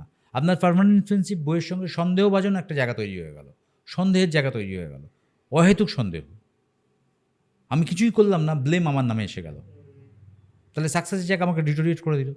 পলিটিক্সের শিকার হলাম অফিসের মধ্যে, এবং ফ্যামিলিতেও আমি পলিটিক্সের শিকার হব। 12 হাউস মুখ্য, শরীর খারাপ, হৃদয়হীনতা, ভগ্ন হৃদয় এবং মোক্ষ লাভের আশায় ভগবানের কাছে হাত জোড়ো করে প্রার্থনা করা। রাহুর এই মোটামুটি আর রাহু লগ্ন, মানে আমি ছকে বলছি না, রাহু পজিটিভ হলে কি কি হয়? রাহু পজিটিভ ধরুন মিথুন রাশিতে রাহু উচ্চস্থ, আবার কাউকে কন্ট্রোভার্সি আছে বৃষ রাশিতেও রাহু উচ্চস্থ হয়। রাহু যদি ভালো পজিশনে থাকে, কোনো ম্যালিফিক প্ল্যানেটের দ্বারা পীড়িত না হয়, তাহলে রাহু কিন্তু আপনাকে ছাপ্পর ফাড়কে দিতে পারে। রাহু ছায়া প্ল্যানেট, মানে আমি শুনেছি এরকম যে রাহু যা করে দেবে, রাহু আর আপনাকে শনি রাহু কেউ করতে পারবে না, কিন্তু আপনাকে ওই প্রথম চটকায় আপনাকে পিটিয়ে স্টিল করবে, আপনাকে জীবনবোধ দেখাবে। এবার ধরুন প্রত্যেকটা প্ল্যানেট তো মুভ করে, ধরুন বৃহস্পতি 1 বছর মুভ করে, একটা ঘর থেকে 1 বছর মুভ করে, রাহু 1.5 বছর, কেতু 1.5 বছর, 18 মাস করে একটা রাশিতে থাকে। এর উপরেই কিন্তু আমরা ইয়ারলি রাশিফল বলি। চন্দ্র 100 দিন মুভ করে, তাহলে এর 100 দিনের মধ্যে তো আমরা রাশিফল বলতে পারবো না। তাহলে বৃহস্পতি, রবি 1 মাস করে থাকে, তাহলে বৃহস্পতি দ্বারা যদি রাহু কানেক্টেড হয়, কোনো শুভ প্ল্যানেট দ্বারা রাহু কানেক্টেড হয়, রাহু কিন্তু আপনাকে পজিটিভিটি দেবে। এবার সেটা হাউসটা দেখতে হবে, কোন হাউস, কোন ঘরটায় বৃহস্পতির দৃষ্টি আছে, যেটাকে অ্যাসপেক্ট বলছি আমরা। বৃহস্পতি কত নম্বর দৃষ্টিতে দেখছে, কত দৃষ্টিতে দেখছে, বৃহস্পতি কোন নক্ষত্রে রয়েছে, রাহু কোন নক্ষত্রে রয়েছে, কোন ঘরেতে রয়েছে, অগ্নিপৃথ্বী বায়ু রাশির মধ্যে কোন রাশি, কোন রাশির মধ্যে রাহু বসে আছে, সেখানে বৃহস্পতি কতখানি পাওয়ারফুল। ধরুন কর্কট রাশিতে বৃহস্পতি উচ্চস্থ, সেই জায়গা থেকে রাহু আপনাকে পজিটিভ ফল দেবে। আচ্ছা, এবার আসি যেটা আমি বললাম যে শনির ক্ষেত্রে কি হয়। শনির ক্ষেত্রে সেম থিং। শনির ক্ষেত্রে দেখবেন যারা লগ্নে থাকে শনিতে আয়ু বাড়িয়ে দেয়। শনি আবার তো লগ্নে দৃষ্টি দিলে আয়ু বাড়িয়ে দেয়। আচ্ছা, হ্যাঁ, এবার এতে মানে 1 নম্বরে থাকলে আয়ু বাড়িয়ে দেয়। এর মধ্যে আবার কন্ট্রোভার্সি আছে। এখন ঘটনা হচ্ছে আমরা মাঙ্গলিক নিয়ে অনেক চেঁচাই, দেখবেন সবাই আমরা মাঙ্গলিক দোষ কারণ করতে মাঙ্গলিক দোষ। আরে মাঙ্গলিক দোষ আছে, এরকম দেখা গেছে শয়ে শয়ে লোকের রয়েছে, স্বামী স্ত্রী দুজনেই মাঙ্গলিক বা স্বামী মাঙ্গলিক স্ত্রী মাঙ্গলিক না, কিন্তু তবুও তাদের বিবাহিত জীবন 40 বছরের। কি করে হলো? বৈধব্য যোগ তো তার মধ্যে এলো না, সেই মহিলার মধ্যে তো বৈধব্য যোগ এলো না, তাহলে সে মাঙ্গলিক তো। আমরা ছোটাছুটি করেছি তো মাঙ্গলিকের জন্য, কিন্তু মাঙ্গলিক দোষটা দেখার নিয়ম আছে। এই মাঙ্গলিক দোষের সঙ্গে কিন্তু শনি কানেক্টেড। মাঙ্গলিক দোষে যদি শনি আপনার লগ্নে দৃষ্টি দিয়ে দেয় তাহলে আপনার আয়ু বেড়ে গেল, আপনার কিন্তু মাঙ্গলিক দোষ খণ্ডন হয়ে গেল। আপনার মাঙ্গলিক দোষ খণ্ডন হয়ে গেল। একটু মাঙ্গলিক দোষটা নিয়ে আমি বলে নিই আগে। মাঙ্গলিক দোষটা দেখুন, লগ্ন চতুর্থ সপ্তম অষ্টম দ্বাদশ, লগ্ন চতুর্থ সপ্তম অষ্টম দ্বাদশ, এতে যদি মঙ্গল থাকে তাহলে আমরা মাঙ্গলিক বললাম। শুক্রচন্দ্র থেকে কতখানি মাঙ্গলিক সেটা দেখতে হবে। দ্বিতীয় পঞ্চম সপ্তম অষ্টম এবং দ্বাদশে মঙ্গল আছে তো, তাহলে মাঙ্গলিক দোষের কিন্তু অশুভ ফল বর্তালো। মানে এই ঘরগুলোয় থাকলে অশুভ ফল ঘটতালো। আমরা যেমন লগ্ন চতুর্থ সপ্তম অষ্টম দ্বাদশে মঙ্গল মাঙ্গলিক, কিন্তু তা সত্ত্বেও 40 বছর বিবাহিত জীবন কী করে কাটলো? আমরা তো জানি মাঙ্গলিক দোষ হলে বৈধব্য যোগ কানেকশন হয়, কিন্তু তার 40 বছর বিবাহিত জীবন, সুন্দর বিবাহিত জীবন, কোনোদিন ঝগড়াঝাটি অশান্তি হয়নি। কেন হলো? তাহলে শুক্রচন্দ্র থেকে সে মাঙ্গলিক কি? শুক্রচন্দ্র থেকে তার মঙ্গল কি দ্বিতীয় বসে আছে, পঞ্চমে বসে আছে, সপ্তমে আছে, অষ্টমে আছে, দ্বাদশে আছে? যদি থাকে তার মাঙ্গলিক দোষের কিন্তু অশুভ প্রভাব বর্তাবে। রাহু শনির সঙ্গে কি মঙ্গল বসে আছে? রাহু শনির অপোজিটে কি মঙ্গল বসে আছে? মঙ্গল কি স্বক্ষেত্রে বসে আছে? মঙ্গল কি ত্রিকোণে বসে আছে? বা শনির দৃষ্টি কি লগ্নে আছে?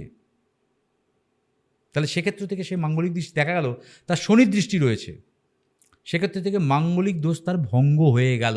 সেই জন্যই তার 40 বছর বিবাহিত জীবন কেটে গেল।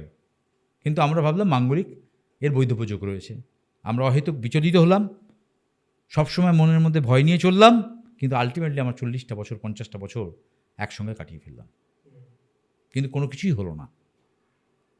তাহলে এখন বলবেন যে এই মাঙ্গলিক দোষ যিনি বলেছিলেন তাহলে তিনি জেনে বলা উচিত ছিল। তিনি হয়তো ভুল ক্যালকুলেশন করেছেন। ভুল ক্যালকুলেশন না, শুক্রচন্দ্র থেকে দেখেনি, শনির দৃষ্টিটা সে দেখেইনি। আমি মাঙ্গলিক দেখেছি লগ্ন চতুর্থ সপ্তম অষ্টমে দ্বাদশে মঙ্গল বসে আছে, আমি মাঙ্গলিক প্রেডিক্ট করে দিয়েছি, কিন্তু তার তো মাঙ্গলিক দোষ নিয়ে তো সে 40টা বছর বিবাহিত জীবন কাটিয়ে দিল। কেন কাটালো? তাহলে শনিটা কোথায় ছিল? তাহলে আমাকে শনিটা দেখতে হবে। কিন্তু দিস ইজ কল্ড অ্যাস্ট্রোলজি। অ্যাস্ট্রোলজিটাকে আপনাকে অ্যাস্ট্রোলজির মতোই করতে হবে। সব দোষ রয়েছে, কালসর্প দোষ 12 রকম কালসর্প রয়েছে, তা সব কালসর্প কি খারাপ নাকি? শনির সাড়ে সাথী, সব শনির সাড়ে সাথী খারাপ নাকি? শনির ঢাইয়া বিস্তর মতভেদ, শনির সাড়ে সাথী শনির ঢাইয়া বিস্তর মতভেদ রয়েছে। শনির ঢাইয়াটা জানেই না অর্ধেক লোক কাকে শনির ঢাইয়া বলে। শনির সাড়ে সাথীর সঙ্গে তার কোনো কিন্তু মেলবন্ধন নেই, কিন্তু শনির ঢাইয়াতে এফেক্ট হয়। শনির ঢাইয়া হচ্ছে আপনার চন্দ্র সাপেক্ষে শনি যদি চতুর্থভাবে, চন্দ্র থেকে ক্যালকুলেশন করতে হবে, সেটা কিন্তু লগ্ন থেকে নয়, চন্দ্র থেকে শনি যদি চতুর্থ ভাব এবং অষ্টমে গিয়ে বসে তাকে শনির ঢাইয়া বলবো। মানে আমি বলছি চন্দ্র যেখানে আছে, ধরুন আমার কর্কট রাশি, আমি বললাম কর্কট রাশি, কর্কট রাশি থেকে 4th হাউস অ্যান্টি ক্লকওয়াইজ যদি ক্যালকুলেশন করেন তাহলে কর্কট রাশির পরের রাশিটা হচ্ছে সিংহ রাশি, তারপরের রাশিটা হচ্ছে ভার্গ কন্যা রাশি, তারপরের রাশিটা হচ্ছে তুলা রাশি। তাহলে চন্দ্র যদি চন্দ্র সাপেক্ষে যদি তুলা রাশিতে শনি বসে, অষ্টম ভাব মানে আপনার কুম্ভ রাশিতে যদি শনি বসে, তাহলে কিন্তু কর্কট রাশিতে আপনার ধাইয়া লেগে গেল। ধাইয়া জিনিসটা কি? ধাইয়া হচ্ছে, ধাইয়া কোনোদিন শুনবেন না, ধাইয়ার কনসেপশনটা লোক জানে না। এবার ধাইয়া সাড়ে সাথে দুটোইকে মিশিয়ে ফেলে, সাড়ে সাথী কনসেপশন আর ধাইয়ার কনসেপশন। ধাইয়া হলো বললাম যে চন্দ্র সাপেক্ষে শনি যদি চতুর্থে, চন্দ্র সাপেক্ষে শনি যদি অষ্টমে বসে গোচরে, তাহলে শনির ধাইয়া লাগলো। এটা 2.5 বছরের স্প্যান। শনি যদি ম্যালিফিক হয়, শনি যদি পীড়িত হয়, আপনার গ্রহ নক্ষত্র ছকেতে আপনার যদি শনি নক্ষত্র খারাপ নক্ষত্রে থাকে, বা শনি যদি পীড়িত হয় আপনার ছকেতে, তাহলে কিন্তু শনির ঢাইয়া আপনাকে জ্বালাতন করে মেরে দেবে, শনির সাড়ে সাথীর মতোই। কিন্তু স্প্যানটা 2.5 বছর, বেশি না, স্প্যানটা 2.5 বছর। কিন্তু শনির সাড়ে সাথী স্প্যানটা কিন্তু 7.5 বছরের। চন্দ্র সাপেক্ষে শনি যদি গোচরেতে চন্দ্রের আগের ঘরে, চন্দ্রের ওপরে এবং চন্দ্রের দ্বিতীয় ঘরে শনি যদি এসে উপস্থিত হয়, শনির সাড়ে সাথী। তাহলে দুটো কনসেপশন। চন্দ্র সাপেক্ষে শনি যদি চতুর্থ এবং অষ্টমে আসে, শনির ঢাইয়া, চন্দ্র সাপেক্ষে শনি যদি গোচরে আগের রাশি চন্দ্রের ওপরেতে বা চন্দ্রের দ্বিতীয় ঘরেতে এসে শনি বসে, তাহলে শনির 7.5, তাহলে 7.5 বছরের স্প্যান, 2.5 বছর 2.5 বছর 2.5 বছর। চন্দ্রের আগের ঘরেতে যদি শনি এসে বসে 2.5 বছর থাকবে, চন্দ্রের ওপরে শনি 2.5 বছর থাকবে, এবং চন্দ্রের পরের ঘরটা শনি 2.5 বছর থাকবে। এটাকে 7.5 বছরের স্প্যান বলা হলো, এটাকে শনির 7.5 বললাম।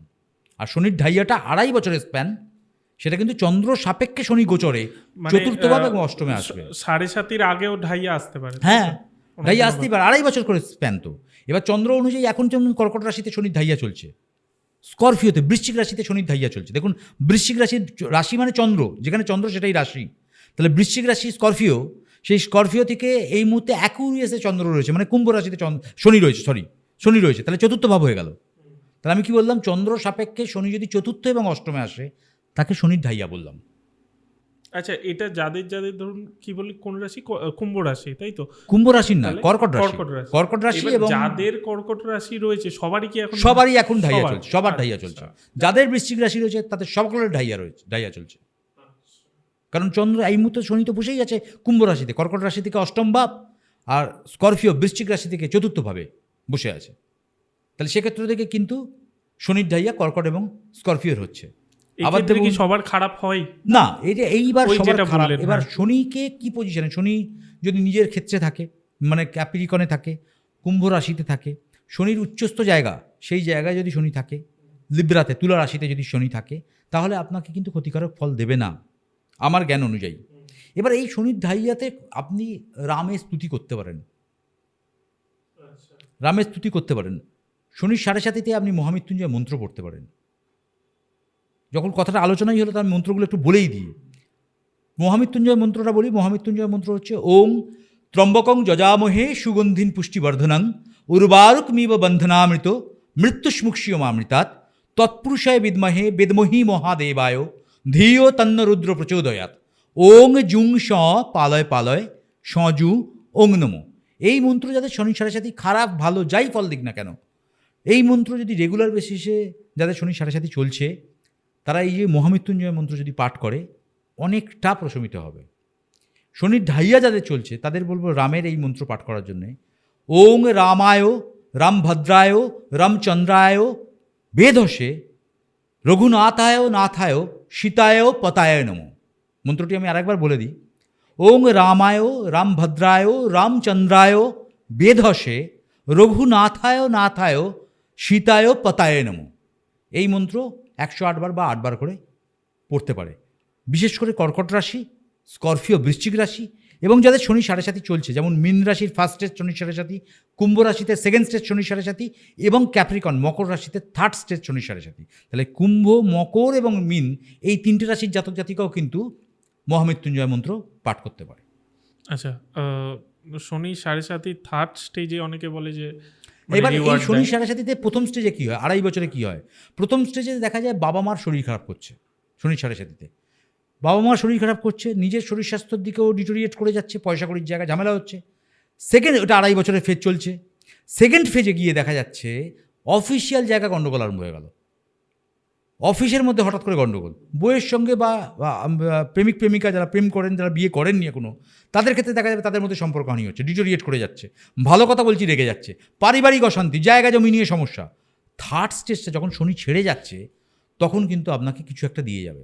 দেখা যায় বাড়িতে মৃত্যুযোগ তৈরি হয়ে যায়, মানে খারাপ, মারাত্মক খারাপ দেয় যদি শনি খারাপ থাকে। আর ভালো থাকলে আপনাকে চপ্পল ফাড়কে দিয়ে যাবে। ওই বললাম আপনাকে জীবন বোধ দেবে। আমি এই জায়গাটা একটু আটকাচ্ছি, আমি বলছি যে শনি যদি খারাপ থাকে, সেটা তো খারাপ দেবে, সেটা সবাই জানে। এবার যদি ভালো থাকে কারো, তাহলে ফার্স্ট সেকেন্ড স্টেজ যেটা বললেন 2.5, সেক্ষেত্রে কি খারাপ করবে না, ও ক্ষেত্রেও ভালো রাখবে? পুরোটাই ভালো করবে। ও পুরো 7.5 আপনাকে ভালো করবে, পুরো 7.5-তেই আপনার সাফল্য দেবে। পুরো 7.5-তেই দেখবেন আপনি চাকরি পেয়েছেন, আপনার বিয়ে হয়েছে, আপনার সন্তান হয়েছে, আপনি বিদেশে সেটেল হয়েছেন, পুরো 7.5-তেই। আমার নিজে চোখে দেখা, আমি দীর্ঘদিন এই 11 বছর 12 বছর প্রায় প্রফেশনালি অ্যাস্ট্রোলজি করছি। আমি দেখেছি মানুষের এই 7.5-তে মানুষের একদম টপ ফর্মে চলে যাওয়া, টপ পিকে চলে যাওয়া। আবার কোনো মানুষকে দেখেছি একদম টপ পিক থেকে একদম জিরোয় চলে আসা। টপ পিক মানে এই 7.5 বছরে তার গোল্ডেন টাইম গেছে, সে ফাটিয়ে দিয়েছে। তাহলে তার শনি কত ডিগ্রিতে রয়েছে, শনি উচ্চস্থ রয়েছে কিনা, শনির সঙ্গে কোনো শুভ প্ল্যানেটের কানেকশন রয়েছে কিনা, সবগুলো দেখার ব্যাপার। এবং দশা অন্তর্দশা। এটা অন্তর্দশার স্টেবিলিটি কম, কিন্তু দশার তো স্টেবিলিটি অনেকটা। কাউ 17 বছর, কাউ 20 বছর, কাউ 15 বছর, এরকম ধরুন এতদিন ধরে এক একটা প্ল্যানেট থাকে। তো সেই প্ল্যানেটগুলো সেই মহাদশা যেটা চলছে তাতে কিন্তু আপনাকে ভোগাবে যদি ভালো না থাকে। এবার অন্তর্দশা মাঝে মাঝে কানেক্টেড হয়, তার সঙ্গে প্রত্যন্ত দশা আছে। সবগুলো স্প্যানগুলো কম, অন্তর্দশা স্প্যানটা একটু বড়, তারপর প্রত্যন্ত দশা, তারপর প্রাণদশা, তারপর সূক্ষ্ম দশা। সবার স্প্যানগুলো কিন্তু 2 মাস 3 মাস এরকম করে কমতে কমতে যাচ্ছে। তাহলে সেইগুলোতে আমরা ইভেন্ট ক্যালকুলেশন করি যে আপনার অন্তর্দশা চলছে, অন্তর্দশা ধরুন এতদিন চলবে, তাহলে বিয়েটা আপনার এই সময় হবে, অন্তর্দশাতেই হবে। তাহলে অন্তর্দশা অনুযায়ী যে প্ল্যানেটের অন্তর্দশা চলছে সেই প্ল্যানেটটা আপনার হাউসকে কাকে আইডেন্টিফাই করছে, কোন হাউসটাকে আইডেন্টিফাই করছে, তাই সেই প্ল্যানেটের উপর কোন গ্রহের অ্যাসপেক্ট রয়েছে বা দৃষ্টি রয়েছে সেটা দেখে নিতে হবে, কত ডিগ্রিতে রয়েছে, কোন নক্ষত্রে রয়েছে। That is the calculation. একটা লাইফে, একটা মানুষের লাইফে কবার সাড়ে সাথী আসে? 2 বার ম্যাক্সিমাম আসে, 2 বার ম্যাক্সিমাম আসে। কারণ পুরো শনি তো 2.5 বছর করে ঘুরছে এক একটা রাশি। তাহলে আপনার 2.5 বছর করে ঘুরতে ঘুরতে মেষ রাশি থেকে যদি আরম্ভ হয়, মীন রাশি 2.5 বছর মানে হচ্ছে 12 দুগুণে 24, মানে 30 বছর, নিয়ার অ্যাবাউট 30 ইয়ার্স। একটা মানে মেষ রাশি থেকে ঘুরে আবার সাড়ে সাথী আসতে, ধরুন মেষ রাশিতে সাড়ে সাথী আসবে, তাহলে কত বছর পরে আসছে? মেষ রাশিতে সাড়ে সাথী মানে রাশির আগের ঘর, রাশির ওপর এবং রাশির পরের ঘর। তাহলে মীন রাশিতে সাড়ে সাথী চলছে, তাহলে কুম্ভ রাশি থেকে যখন শনি বেরিয়ে মীন রাশিতে যাবে তখন মেষ রাশিতে সাড়ে সাথী লেগে যাবে। কারণ সাড়ে সাথীর কনসেপশনটা কি, চন্দ্র সাপেক্ষে শনি যদি গোচরে রাশির আগের ঘর, রাশির ওপরে এবং রাশির পরের ঘরে আসে তবে সাড়ে সাথী কিন্তু হয়ে গেল। তাহলে 30 বছর কিন্তু একটা শনির স্প্যান, 30 ইয়ার্স নিয়ার অ্যাবাউট, পুরো সার্কেলটা ঘুরতে। 3 বারং 36, 360। মানে কেউ এরকম হয় যে জন্মেই সাড়ে সাথী? হ্যাঁ, প্রচুর লোকের আছে। সেই জন্য এখন আবার এমন ঘটনা হচ্ছে, ডাক্তারের সঙ্গে পরামর্শ করে অ্যাস্ট্রোলজারকে বসানো হচ্ছে এবং অ্যাস্ট্রোলজারের সঙ্গে ডাক্তারের সঙ্গে কমিউনিকেশন করে বাচ্চার ডেট ধরুন বৃহস্পতিবার সকাল 10টা 15, দশা অন্তর্দশা যা আছে, কিন্তু প্ল্যানেটের পজিশন অনুযায়ী তার একটা মারাত্মক সমস্যা, নক্ষত্রের পজিশন খারাপ হতে চলেছে। তাকে যদি শুক্রবার দিন, বৃহস্পতিবার দিন না ডেলিভারি করে তাকে যদি বুধবার দিন রাত্রিবেলা নেওয়া হয়, তাহলে নক্ষত্রটা চেঞ্জ হচ্ছে, মানে নক্ষত্র তার পরদিনই ধরুন চেঞ্জ হচ্ছে। সেভাবেও কিন্তু করা হচ্ছে। এখন প্রচুর মানুষ কিন্তু নিজের সন্ততির জন্য কনসাস হয়ে গেছে, এসে বলছে ডেলিভারিটা ডাক্তারবাবুর সঙ্গে কথা হয়েছে, আপনি বলুন ডেটটা, আমরা 1-2 দিন এদিক ওদিক করতে পারবো। কারণ এখন ম্যাক্সিমামই তো সিজারিয়ান বেবি। এটা হচ্ছে যে মানে প্ল্যানেট ওপরে, মানে আমাদের মহাকাশে যে নক্ষত্র আপনার ছেলে কোন নক্ষত্রে জন্মগ্রহণ করবে সেটা কিন্তু আপনি ডিসাইডেড করতে পারেন, এটা সবটাই ওপরওয়ালার হাত। ডাক্তারবাবুর সঙ্গে আপনি একটা যুক্তি করতে পারেন, ডাক্তারবাবু আপনাকে ডেট দিয়ে, সাধারণত আমরা প্রেডিকশন দিই যে ডাক্তারবাবু বলেছেন যে 12 তারিখে 10:30টায় ভর্তি হতে, তাই তো? এবার দেখা গেল সেটা রাহুর নক্ষত্রে পড়ছে, তা আমি বললাম না, আমার ছেলে রাহুর নক্ষত্রে জন্মাবে না। আমি কথার কথা বলছি, আমার ছেলে বৃহস্পতি যদি নক্ষত্রে জন্মাতো, বৃহস্পতি তো ভালো, তাহলে দেখা গেল তার আগের দিন বৃহস্পতি নক্ষত্র। আমি কথার কথা জাস্ট একটা ডিসকাশনের মধ্যে বলছি, এবার সেটা তো দেখতে হবে।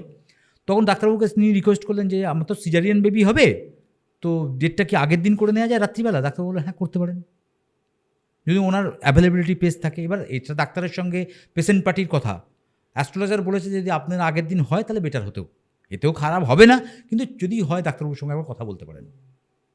তো এখন ঘটনাগুলো এরকম করছে, এখন মানুষ অনেক কনসাস হয়ে গেছে, অ্যাস্ট্রোলজিটা এই লেভেলে পৌঁছে গেছে।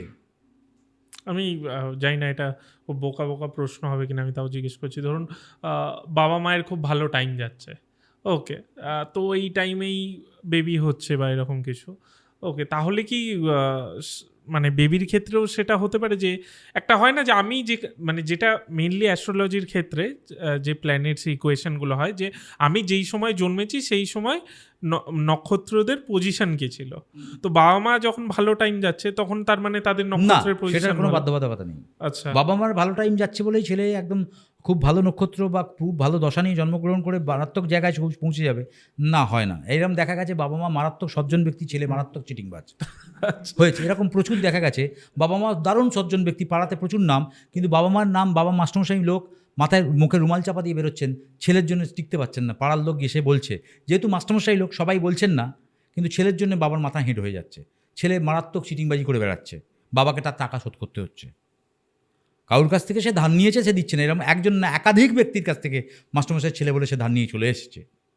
মা বাবা দুজনেই চাকরি করেছেন, মাস্টারমশাই ছিলেন, দিদিমণি ছিলেন, ছেলে অকাল কুষ্মাণ্ড হয়েছে, ছেলে তার গ্রহগত ফের, তার আগের জন্মে ওই বললাম না পূর্বকৃত কর্মের ফল এই জন্মে ভুগতে হবে। এতদিন যে ভালো করে এলো, ছেলে জন্মানোর পর ডিটোরিয়েট। দেখবেন আপনি অনেক বাড়িতে বাস্তু ছাদ আনলেন, বাস্তুতে ছাদ ছিল না, টিন ছিল, হঠাৎ করে পয়সা করি এলো, আলোচনা করলাম যে বাড়ির ছাদটা ঢেলে ফেললাম। যেই ঢেলে ফেললাম বাড়ির যে কর্তা মারা গেল। যেই ঢেলে ফেললাম রোগ পিছু ছাড়ছে না, প্রত্যেক দিন শরীর খারাপ হচ্ছে, প্রত্যেক দিন মেডিকেল এক্সপেন্ডিচার বাড়ছে। আজ বাচ্চার শরীর খারাপ, কাল বইয়ের শরীর খারাপ, কাল পড়ে গিয়ে পাটা ভেঙে গেল, বাবা হঠাৎ করে মারা গেল। এবার আমরা কখনোই তলিয়তে দেখি না যে ছাদটা তো যখন ছিল না, 1 মাস আগেই আমার টিনের চাল ছিল, সেটা আমি গেঁথে ফেললাম। কেন গাঁথলাম সেই জায়গাটা গাঁথলাম, সেই জায়গাটা কোন জায়গা? বাড়ির যে জায়গাটা টিন ছিল, যেখান থেকে অক্সিজেন বেরোতো বা হাওয়া পাস হতো, সেই জায়গাটা আমি ব্লক করে দিলাম। তাহলে কি মাধ্যাকর্ষণ শক্তির বিরুদ্ধে গিয়ে আমি কাজটা করলাম? যেটাকে ইংরেজি ভাষায় বিদেশে বলছে জিওপ্যাথিক্যাল ট্রেস। কারণ মাধ্যাকর্ষণের বিপরীতে দেখবেন জিওপ্যাথিক্যাল ট্রেস মানে আমরা দেখবেন বাড়িতে ঢোকার পর একটা যেন অস্বস্তি লাগছে, রাত্রিবেলা ঘুম নেই, ইনসোমনিয়া হচ্ছে, বাবার ক্যান্সার অ্যাটাক হলো, বা আমি যে বাড়িটা করলাম আমার মারাত্মক শারীরিক সমস্যা হলো, যেটা রিকভারি হবে না, যে রোগটা আমার সারবে না। তাহলে আমি বাস্তুবিদকে ডাকলাম, যদি আমার এটার ওপর ফেথ থাকে। বাড়ি সে দেখলো, স্ক্যান করলো, স্ক্যানার মেশিন পাওয়া যায়। দেখা গেল সে বাড়ির যে ঘরটায় আমি থাকি সেই ঘরটার বাস্তুতে জিওপ্যাথিক্যাল ট্রেসটা এফেক্ট হয়ে গেছে, মানে মাধ্যাকর্ষণ শক্তির বিরুদ্ধে গিয়ে আমরা ভিতটা খুঁড়েছি। তাহলে প্লেট যেটা রয়েছে মাধ্যাকর্ষণ শক্তির প্লেট, সেই প্লেট আঘাত হয়েছে, সেখান থেকে নেগেটিভ রে বেরোচ্ছে, সেই নেগেটিভ রে আপনার জীবনটাকে নষ্ট করবে। যেমন দেখবেন আমরা সকালবেলা বলি যে সূর্যের রশ্মি সকালবেলা 7টার মধ্যে লাগা, আলট্রাভায়োলেট রে আর ইনফ্রারেড রে। তাহলে এই আলট্রাভায়োলেট রেটা আমাদের কাছে ক্ষতিকারক, ইনফ্রারেডটা কিন্তু ক্ষতিকারক নয়। সেই জন্য আমরা মর্নিং ওয়াক করি, সকালবেলা ঘুম থেকে উঠে সূর্যের ওঠার আগে আমরা মর্নিং ওয়াক করতে বেরোই। ইনফ্রারেডটা আমাদের প্রয়োজনীয়, আলট্রাভায়োলেট রেটা আমাদের কিন্তু শারীরিকভাবে ক্ষতিকারক। তো সেম থিং আমরা বাস্তুর ক্ষেত্রেও দেখবেন ওই রে আমাদের নেগেটিভ করে দিল। আমি অনেক শখ করে বাড়ি করলাম, কিন্তু বাড়িতে আমি কোনো দিন থাকতে পারলাম না, বাড়িটা বেচতে বাধ্য হলাম, বা বাড়িটা বেচতেই পারলাম না, বাড়ি থাকা সত্ত্বেও আমাদের রেন্টেড ফ্ল্যাটে গিয়ে থাকতে হলো। এবার আপনি বলবেন এই রেন্টেড ফ্ল্যাটে থাকবো সেটা আমি হরোস্কোপ দেখে বুঝবো কী করে? আমি রাহু কেতুর পজিশন দেখে বলতে পারবো। আমি নয়, এরকম যারা অ্যাস্ট্রোলজি করেন, সে পরগৃহে থাকবে, নিজের গৃহ থাকা সত্ত্বেও সে নিজের গৃহ ছেড়ে অপর লোকের গৃহতে গিয়ে সে উঠবে। তাহলে সেখান থেকে আমি বুঝে গেলাম তাহলে বাস্তুতে তার এফেক্ট রয়েছে। এবং এই সংখ্যাতত্ত্ব ধরুন লোসুগ্রিড বলে একটা মারাত্মক, এখন অ্যাকচুয়ালি ঘটনা, আমি একটার পর একটা টপিকে যাচ্ছি, ঘটনা হচ্ছে নিউমারোলজি, এগুলো বলতে না পারলে এগুলো যেহেতু কানেকশানটা হবে না। লোসুগ্রিড বলে একটা জিনিস আছে, যেটা চাইনিজ একটা নিউমারোলজি। সেখানে আপনি দেখবেন ডেট অফ বার্থ নিয়ে তারা প্রেডিকশন করে দিচ্ছে, একটা বক্স বানাচ্ছে, সাউথ ইস্ট নর্থ সাউথ এরম করে একটা date of birth, time of birth এবং place of birth, date of বার্থের যে ইয়ার অফ বার্থ এবং ডেট অফ বার্থ, সেটা নিয়ে লোসুগ্রিডের মধ্যে সেই অঙ্কগুলো বসিয়ে আমরা প্রেডিকশন দিচ্ছি। তাহলে এই যে লোসুগ্রিড করে south east, south north, south West, এই যে পার্টগুলো আমরা দেখে বলে দিতে পারবো। মানে বিশেষ করে আমি একটু আধটু আপনাদের ভালোবাসা এবং মাতার আশীর্বাদে হয়তো একটু আধটু পারি, আমি বলে দিতে পারবো আপনার বাড়িতে কোন জায়গাটা প্রবলেম হচ্ছে এবং কী আছে। কারণ এতটাই ম্যাথমেটিক্যাল ক্যালকুলেশন।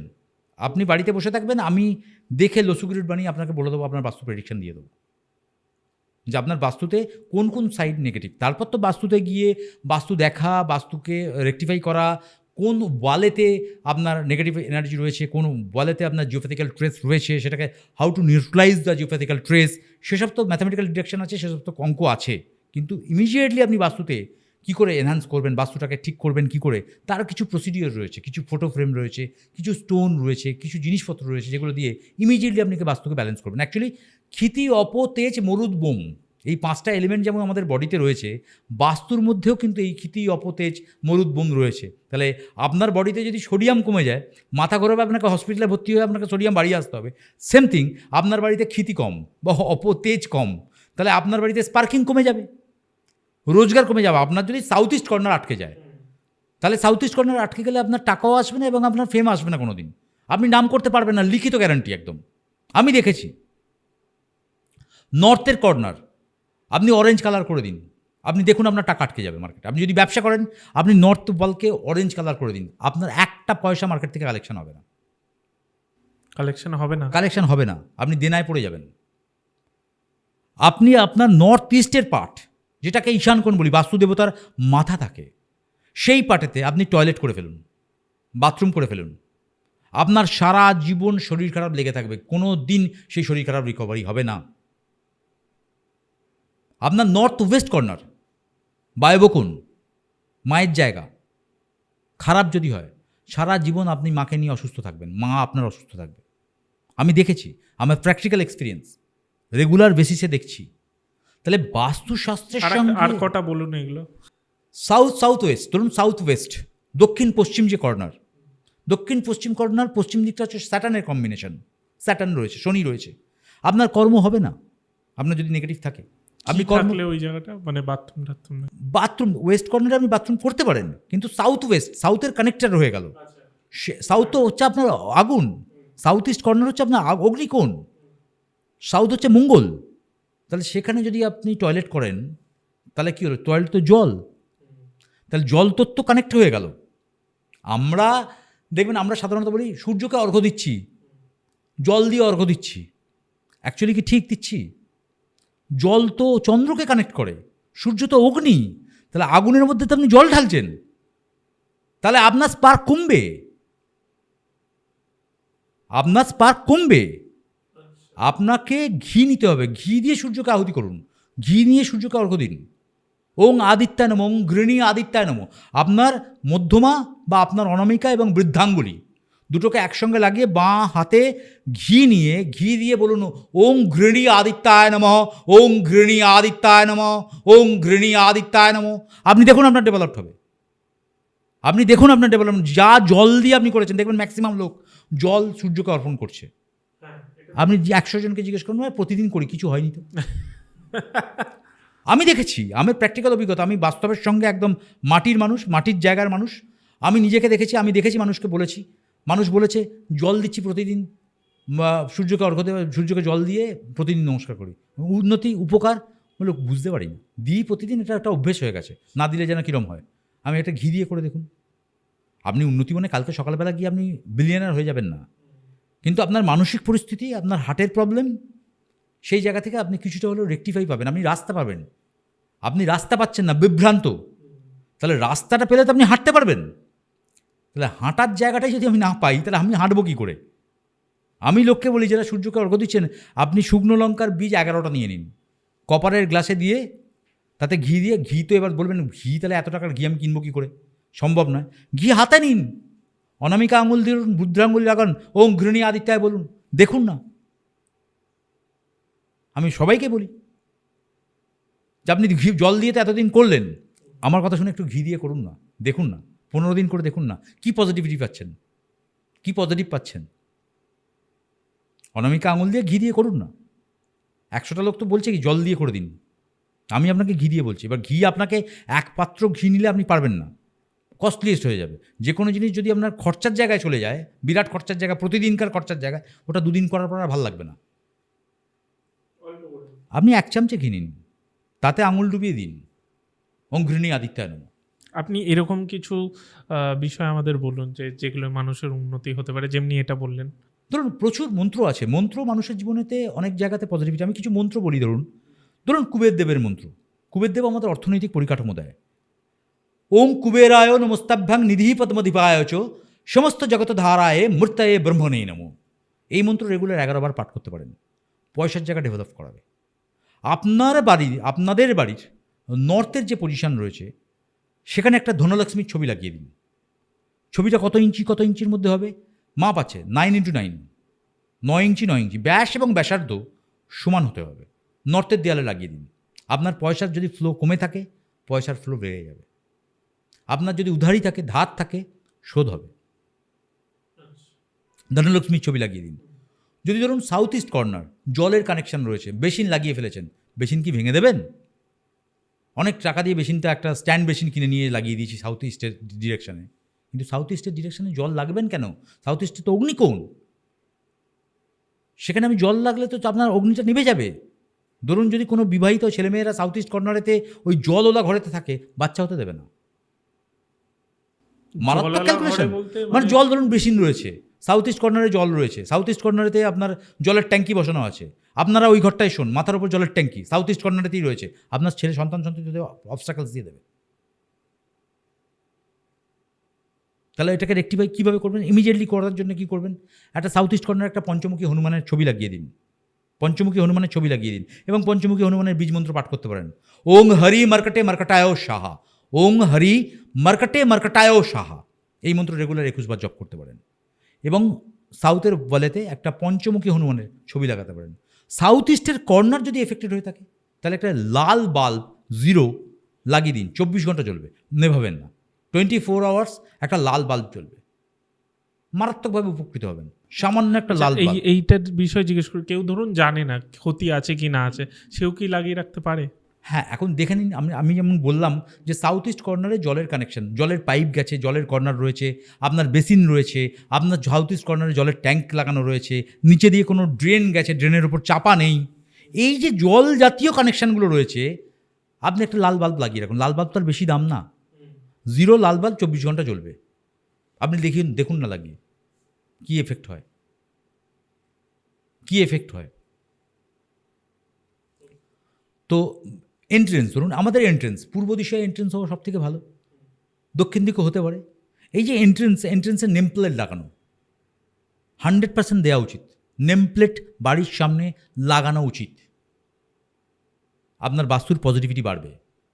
নেম প্লেট আমরা লাগাই না ম্যাক্সিমাম, বাস্তুর সামনে এন্ট্রেন্সের মুখে আপনার নেম প্লেট থাকবে, সে যার নামই হোক না কেন, নেম প্লেটটা কিন্তু থাকবে। সেটা কাঠের হলে সব থেকে বেটার হয়, কাঠ দিয়ে নেম প্লেটটা করে কাঠের ফার্মা লাগাতে পারলে ভালো হয়, মারাত্মকভাবে আপনি পজিটিভিটি পাবেন। আমরা জানি না কিন্তু এগুলো সামান্য সামান্য জিনিস, দেখুন খুব ছোট ছোট জিনিস, কিন্তু এর মধ্যে নিগুড় রহস্য লুকিয়ে রয়েছে। The big subject, bus subject. ধরুন আমি বলবো নর্থ ওয়েস্ট কর্নার, যেটা মায়ের জায়গা, মায়ের জায়গাতে মারাত্মকভাবে ডিফিকাল্টিস দেখা যাচ্ছে। নর্থ ওয়েস্টের যে কর্নার, সেই কর্নারেতেও জল রয়েছে, সেই কর্নারেতেও দেখবেন নোংরা ডাস্টবিন রয়েছে, মায়ের শরীর স্বাস্থ্য প্রতিদিন খারাপ হচ্ছে। কিচ্ছু করতে হবে না, একটা জিনিস করে দেখুন, একটা তুলসী গাছ নিয়ে এসে লাগিয়ে দিন, একটা তুলসী গাছ টবে লাগিয়ে দিন নর্থ ওয়েস্টের কর্নারে। আমি এই টব নিয়ে বলি যে আমি শুনেছি মাটির টবে লাগাতে হবে, প্লাস্টিকের টবে না। মাটির টবে অবশ্যই লাগাবেন, প্লাস্টিক টবে নয়, মাটির টব তো অবশ্যই, মাটির টবে লাগিয়ে দিন নর্থ ওয়েস্টের কর্নারে তুলসী গাছ, প্রভূত এফেক্ট পাবেন। এবার বললেন বাড়ির ভেতরে লাগাতে পারছি না, তাহলে ছাদে, নর্থ ওয়েস্ট যে কর্নারটা হবে ছাদে লাগান, তাতেও হবে, কারণ বাস্তুটার মধ্যে ছাদটাও তো পড়ে, তো সেই জায়গা অনুযায়ী লাগান, সেখানেও আপনি পজিটিভিটি পাবেন, সেখানেও আপনি পজিটিভিটি লাভ পাবেন। সংখ্যা তত্ত্ব, ধরুন সংখ্যা, আমরা জানি যে সংখ্যা ডেট অফ বার্থ অনুযায়ী সংখ্যা, কী সংখ্যা লিখব? আমি ইমিডিয়েট ফান্ড চাই, 879 লিখুন। কোথায় লিখবেন? বুড়ো আঙুলের ঠিক নিচে লিখুন, এই বৃদ্ধাঙ্গুলি শুক্রের যে মাউন্ট রয়েছে, মাউন্টের নিচে লিখুন, মানে সামান্য জিনিস 879 আপনি লিখতে আরম্ভ করুন। ফান্ড পেয়ে গেলে লেখা বন্ধ করে দিন। ফান্ড যতক্ষণ না পাচ্ছেন, ইমিডিয়েট ফান্ড যতক্ষণ না পাচ্ছেন, ততক্ষণ এখানে লিখুন। আপনারা নিজেদের অ্যাঞ্জেল নাম্বার বার করে নিতে পারবেন। কী করে বার করবেন? আপনার ডেট অফ বার্থ অনুযায়ী, ইয়ার অফ বার্থ ধরুন 1976, 1976, তাহলে 1976 লোকে জটেড ডাউন করুন, ক্যালকুলেশন করুন, তাহলে 9 × 10 17 আর 6 18 19 20 21 22 23, 23কে আবার 2+3 করে দিন, তাহলে 5। তাহলে আপনি 5, ছেলেদের ক্ষেত্রে 11 থেকে মাইনাস হয়ে যাবে, মেয়েদের ক্ষেত্রে 4-এর সঙ্গে যোগ হয়ে যাবে। ছেলেদের ক্ষেত্রে 11 থেকে মাইনাস হবে। এটা সকলের কাছে তুলে ধরার চেষ্টা করলাম, কারণ এটা একটা মারাত্মক সায়েন্টিফিক রিজন। 5-এর সঙ্গে 11 মাইনাস করলেন, তাহলে কত হচ্ছে আপনার? 6। তাহলে আপনি আপনার লিস্টে অ্যাঞ্জেল নাম্বারটা প্রতিদিন লিখতে আরম্ভ করুন। 6 অ্যাঞ্জেল নাম্বার লিখুন, লিখে গ্রিন কালারের মার্কার দিয়ে সার্কেল করে দিন, গোল করে দিন। মারাত্মক পজিটিভ পাবেন। যে কাজ এতদিন হয়নি, সে কাজ আপনার হয়ে যাবে। অ্যাঞ্জেল নাম্বার আমাদের জীবনযাত্রাকে বদলে দিতে পারে, নিউমেরোলজি সংখ্যাতত্ত্ব আমাদের জীবনযাত্রাকে বদলে দিতে পারে। গোটা পৃথিবীব্যাপী এটা রিসার্চ হচ্ছে। তাহলে ইয়ার অফ বার্থকে ক্যালকুলেশন করে আমি আমার অ্যাঞ্জেল নাম্বার, প্রত্যেকের অ্যাঞ্জেল নাম্বার আলাদা আলাদা হবে, প্রত্যেকের অ্যাঞ্জেল নাম্বার বার করে নিতে পারি, এবং সেটা আমরা রিস্টে লিখব, গ্রিন কালারের মার্কার দিয়ে লিখব, এবং তাতে একটা সার্কেল করে দেবো। প্রত্যেক দিন লিখবো, যতবার ইউজ হবে ততবার লিখব। আমি পজিটিভিটি পাবো। প্রত্যেক দিন দেখবেন আমাদের সম্পর্ক বিঘ্নিত হচ্ছে, স্বামী স্ত্রীর মধ্যে হচ্ছে, হাজব্যান্ড ওয়াইফের মধ্যে হচ্ছে, বন্ধুবান্ধবের মধ্যে হচ্ছে, আপনাদের বুড়ো আঙুল, এই বুড়ো আঙুলের ঠিক তলার ইমিডিয়েট পার্ট প্রত্যেক দিন আতর লাগান, আতর লাগিয়ে হাত দিয়ে এরম ঘষুন, 10 মিনিট হাত দিয়ে ঘষুন, আপনি দেখুন সম্পর্কের জায়গা তৈরি পজিটিভ হবে, গ্যারান্টি আমার। খুব সামান্য সামান্য জিনিস, কিন্তু খুব রিসার্চ ওরিয়েন্টেড জিনিস আমি উপস্থাপন করছি, মানে বলছি আপনাকে। আপনি কোয়েশ্চেন করতে করতে অনেক টপিকের মধ্যে এই টপিকগুলো চলে আসছে, তো বলছি, নিজেকে কন্ট্রোল করতে পারছি না বলে বলছি, কারণ মানুষের উপকার হোক, যদি শুনে মানুষ করে যদি উপকৃত হয় হোক না, অসুবিধা কী আছে।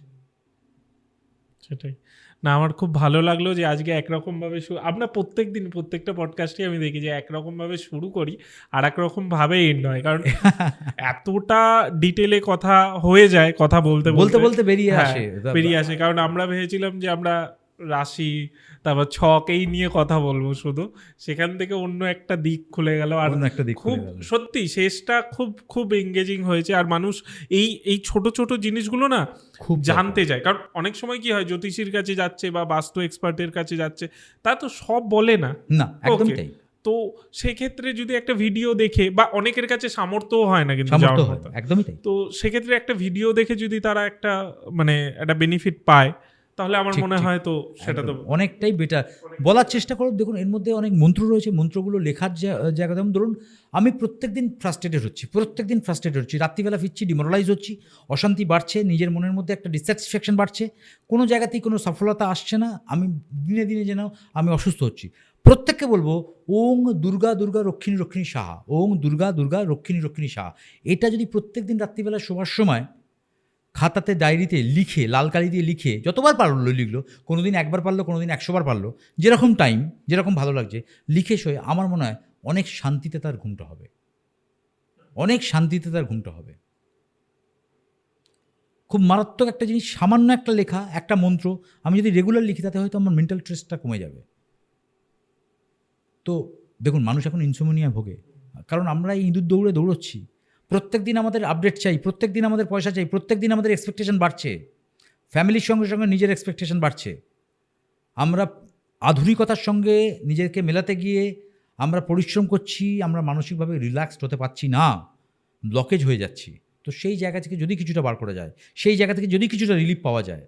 লাস্ট আরেকটা মনে পড়লো বলে বলি, দেখুন আমরা প্রাণায়াম করি, আমরা সবাই জানি ভ্রামরি প্রাণায়াম কীরকমভাবে করতে হয়। যদি প্রত্যেক দিন রাত্রিবেলা শোয়ার সময় touch your tongue in your palate, আপনার ঠোঁট বলছি, আপনার জিভকে যদি ওপরের প্যালেটটাকে টাচ করাতে পারেন, এরকমভাবে টাচ করেন, উল্টে দিকে টাচ করান, টাচ করিয়ে চোখ বুঝিয়ে যদি ওম মন্ত্র বলতে পারেন বা ভ্রামরি প্রাণায়াম করেন, 5 মিনিট করুন, 5 মিনিটস, আমি গ্যারান্টি দিলাম আপনার সাউন্ড স্লিপ হবেই হবে। এবং 15 দিন প্র্যাকটিস করলে আপনার ইনসোমনিয়া এবং আপনার স্লিপিং পিল ছেড়ে দিতে হবে, গ্যারান্টি আমার।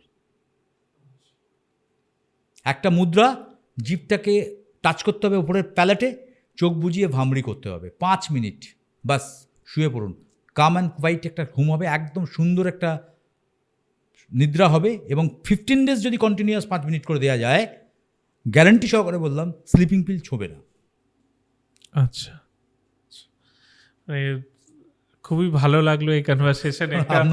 আমিও একটা এরকম প্ল্যাটফর্মে বলতে পারলাম, আপনারা আমাকে সুযোগ দিলেন। না সেরকম কোনো ব্যাপার নেই, সত্যি মানে আমাদের প্ল্যাটফর্মটা করাই এর জন্য, যাতে মানুষের হেল্প, যেটা আমি আপনাকে ফোনেও বলেছিলাম, যে মানে খুবই ভালো লাগলো যে মানে যেটা আমি একটু আগে বলছিলাম যে একরকম ভাবে আমরা শুরু করলাম, শেষ করলাম, কিন্তু এটা কিন্তু প্ল্যানে ছিল না, একদমই প্ল্যানের বাইরে ছিল, এটা ছিল না। আমরা একটু অন্যরকম আলোচনা করতে করতে কিন্তু একটা কথা বলতে আরেকটা কথা, একটার সঙ্গে আরেকটা যেহেতু একে অপরের সঙ্গে লিঙ্ক আপ হয়ে রয়েছে, সেই জায়গা থেকে যতখানি মানুষের স্বার্থে আমরা তো করি, যেটাই করছি সবটাই যদি মানুষের স্বার্থে 1% মানুষের উপকার হয়, সবাই কাঁধে কাঁধ মিলিয়ে এটা আমাদের দায়িত্ববোধ তুলে নেওয়া উচিত। আজকে সেটাই চেষ্টা করলাম, সেই জন্য কথা বলতে বলতে বিভিন্ন রকম টপিক নিতে নিতে এই জায়গায় এসে পৌঁছলো। লাস্ট টপিক যখন শেষ হয়েছিল, আমরা মোটামুটি সবকিছুই ছুলাম, সবকিছুই ছোঁয়ার চেষ্টা করলাম, বাস্তু, তারপর একদম অ্যাস্ট্রোলজি, নিউমেরোলজি সবকিছুই ছুঁলাম। আজকে আমরা মানে মোটামুটি শেষ পর্যায়ে এলাম। খুবই ভালো লাগলো আপনার সাথে কথা বলে, ভালো লাগলো। আশা করছি আগামী দিনে আবার আমরা বুঝতে পারি, দর্শক বলবে কেমন লাগলো, দর্শক বলবে। সাপোর্ট চাই। এবং ঘটনা হচ্ছে দর্শকদের কাছে একটাই প্রার্থনা, একটাই অনুরোধ, বুঝতে হবে আগে। মানে আমি বলি সকলকে, অ্যাস্ট্রোলজিটা সহজসাধ্য, সহজবোধ্য, সহজলভ্য করে নিতে হবে। আপনাকে বুঝতে হবে, আপনি গোয়ার গোবিন্দর মতো গিয়ে শুনবেন না। অ্যাস্ট্রোলজিটাকে বুঝে নিতে হবে। নয়তো অন্য কোনো অ্যাস্ট্রোলজার তো ঠকিয়ে টাকা ইনকাম আমি সেটাই বলছি, অ্যাস্ট্রোলজিটাকে আপনাকে বুঝতে হবে যে কেন হলো, জিজ্ঞেস করতে হবে তার রিজন কি করে বলতে পারলাম আপনি বুঝুন। সেই জন্য একটা অ্যাস্ট্রোলজারের কাছে আমার মনে হয়, আমি যেটা ব্যক্তিগতভাবে করে থাকি, 40 মিনিট লাগবে একটা জীবনের প্রেডিকশন দিতে। সেজন্য আমি চেম্বারেতে বেশি ক্লায়েন্টও দেখতেও পারি না, কারণ আপনি আমার কাছে যদি আসেন বিশ্বাস নিয়ে এসেছেন, অনেক দূর থেকে এসেছেন, অনেক আশা ভরসা নিয়ে এসেছেন, হয়তো আমি আপনার প্রবলেমটা কিছুটা হলেও সলভ করতে পারবো বা আমার ক্যাপাসিটি রয়েছে। আপনি যদি এসে ডিসার্টেন হন, আপনাকে যদি আমি এক মুহূর্তের মধ্যে আপনার জীবনের প্রেডিকশন করে দিই, আপনি ডিসস্যাটিসফ্যাকশন হবেন এবং আপনার জায়গাটা হবে না। আপনাকে পুরো জায়গাটাই জানতে হবে। বাস্তুর সঙ্গে আপনার অ্যাস্ট্রোলজিক্যাল যে হরোস্কোপ, নিউমারোলজি সবটা দিয়েই আপনাকে যাতে ঘিরে দেওয়া যায়, যাতে একটা পর, যেমন দেখুন ডাক্তার লিখে একটা অ্যান্টাসিড লিখলো, একটা অ্যান্টিবায়োটিক লিখলো, একটা পেটের ডাইজেশন দিল, কারণ সব জায়গাটা ঘিরে দিল। তো অ্যাস্ট্রোলজারের নিয়ম হচ্ছে পুরো জায়গাটাকে রেকটিফাই করে দেওয়া।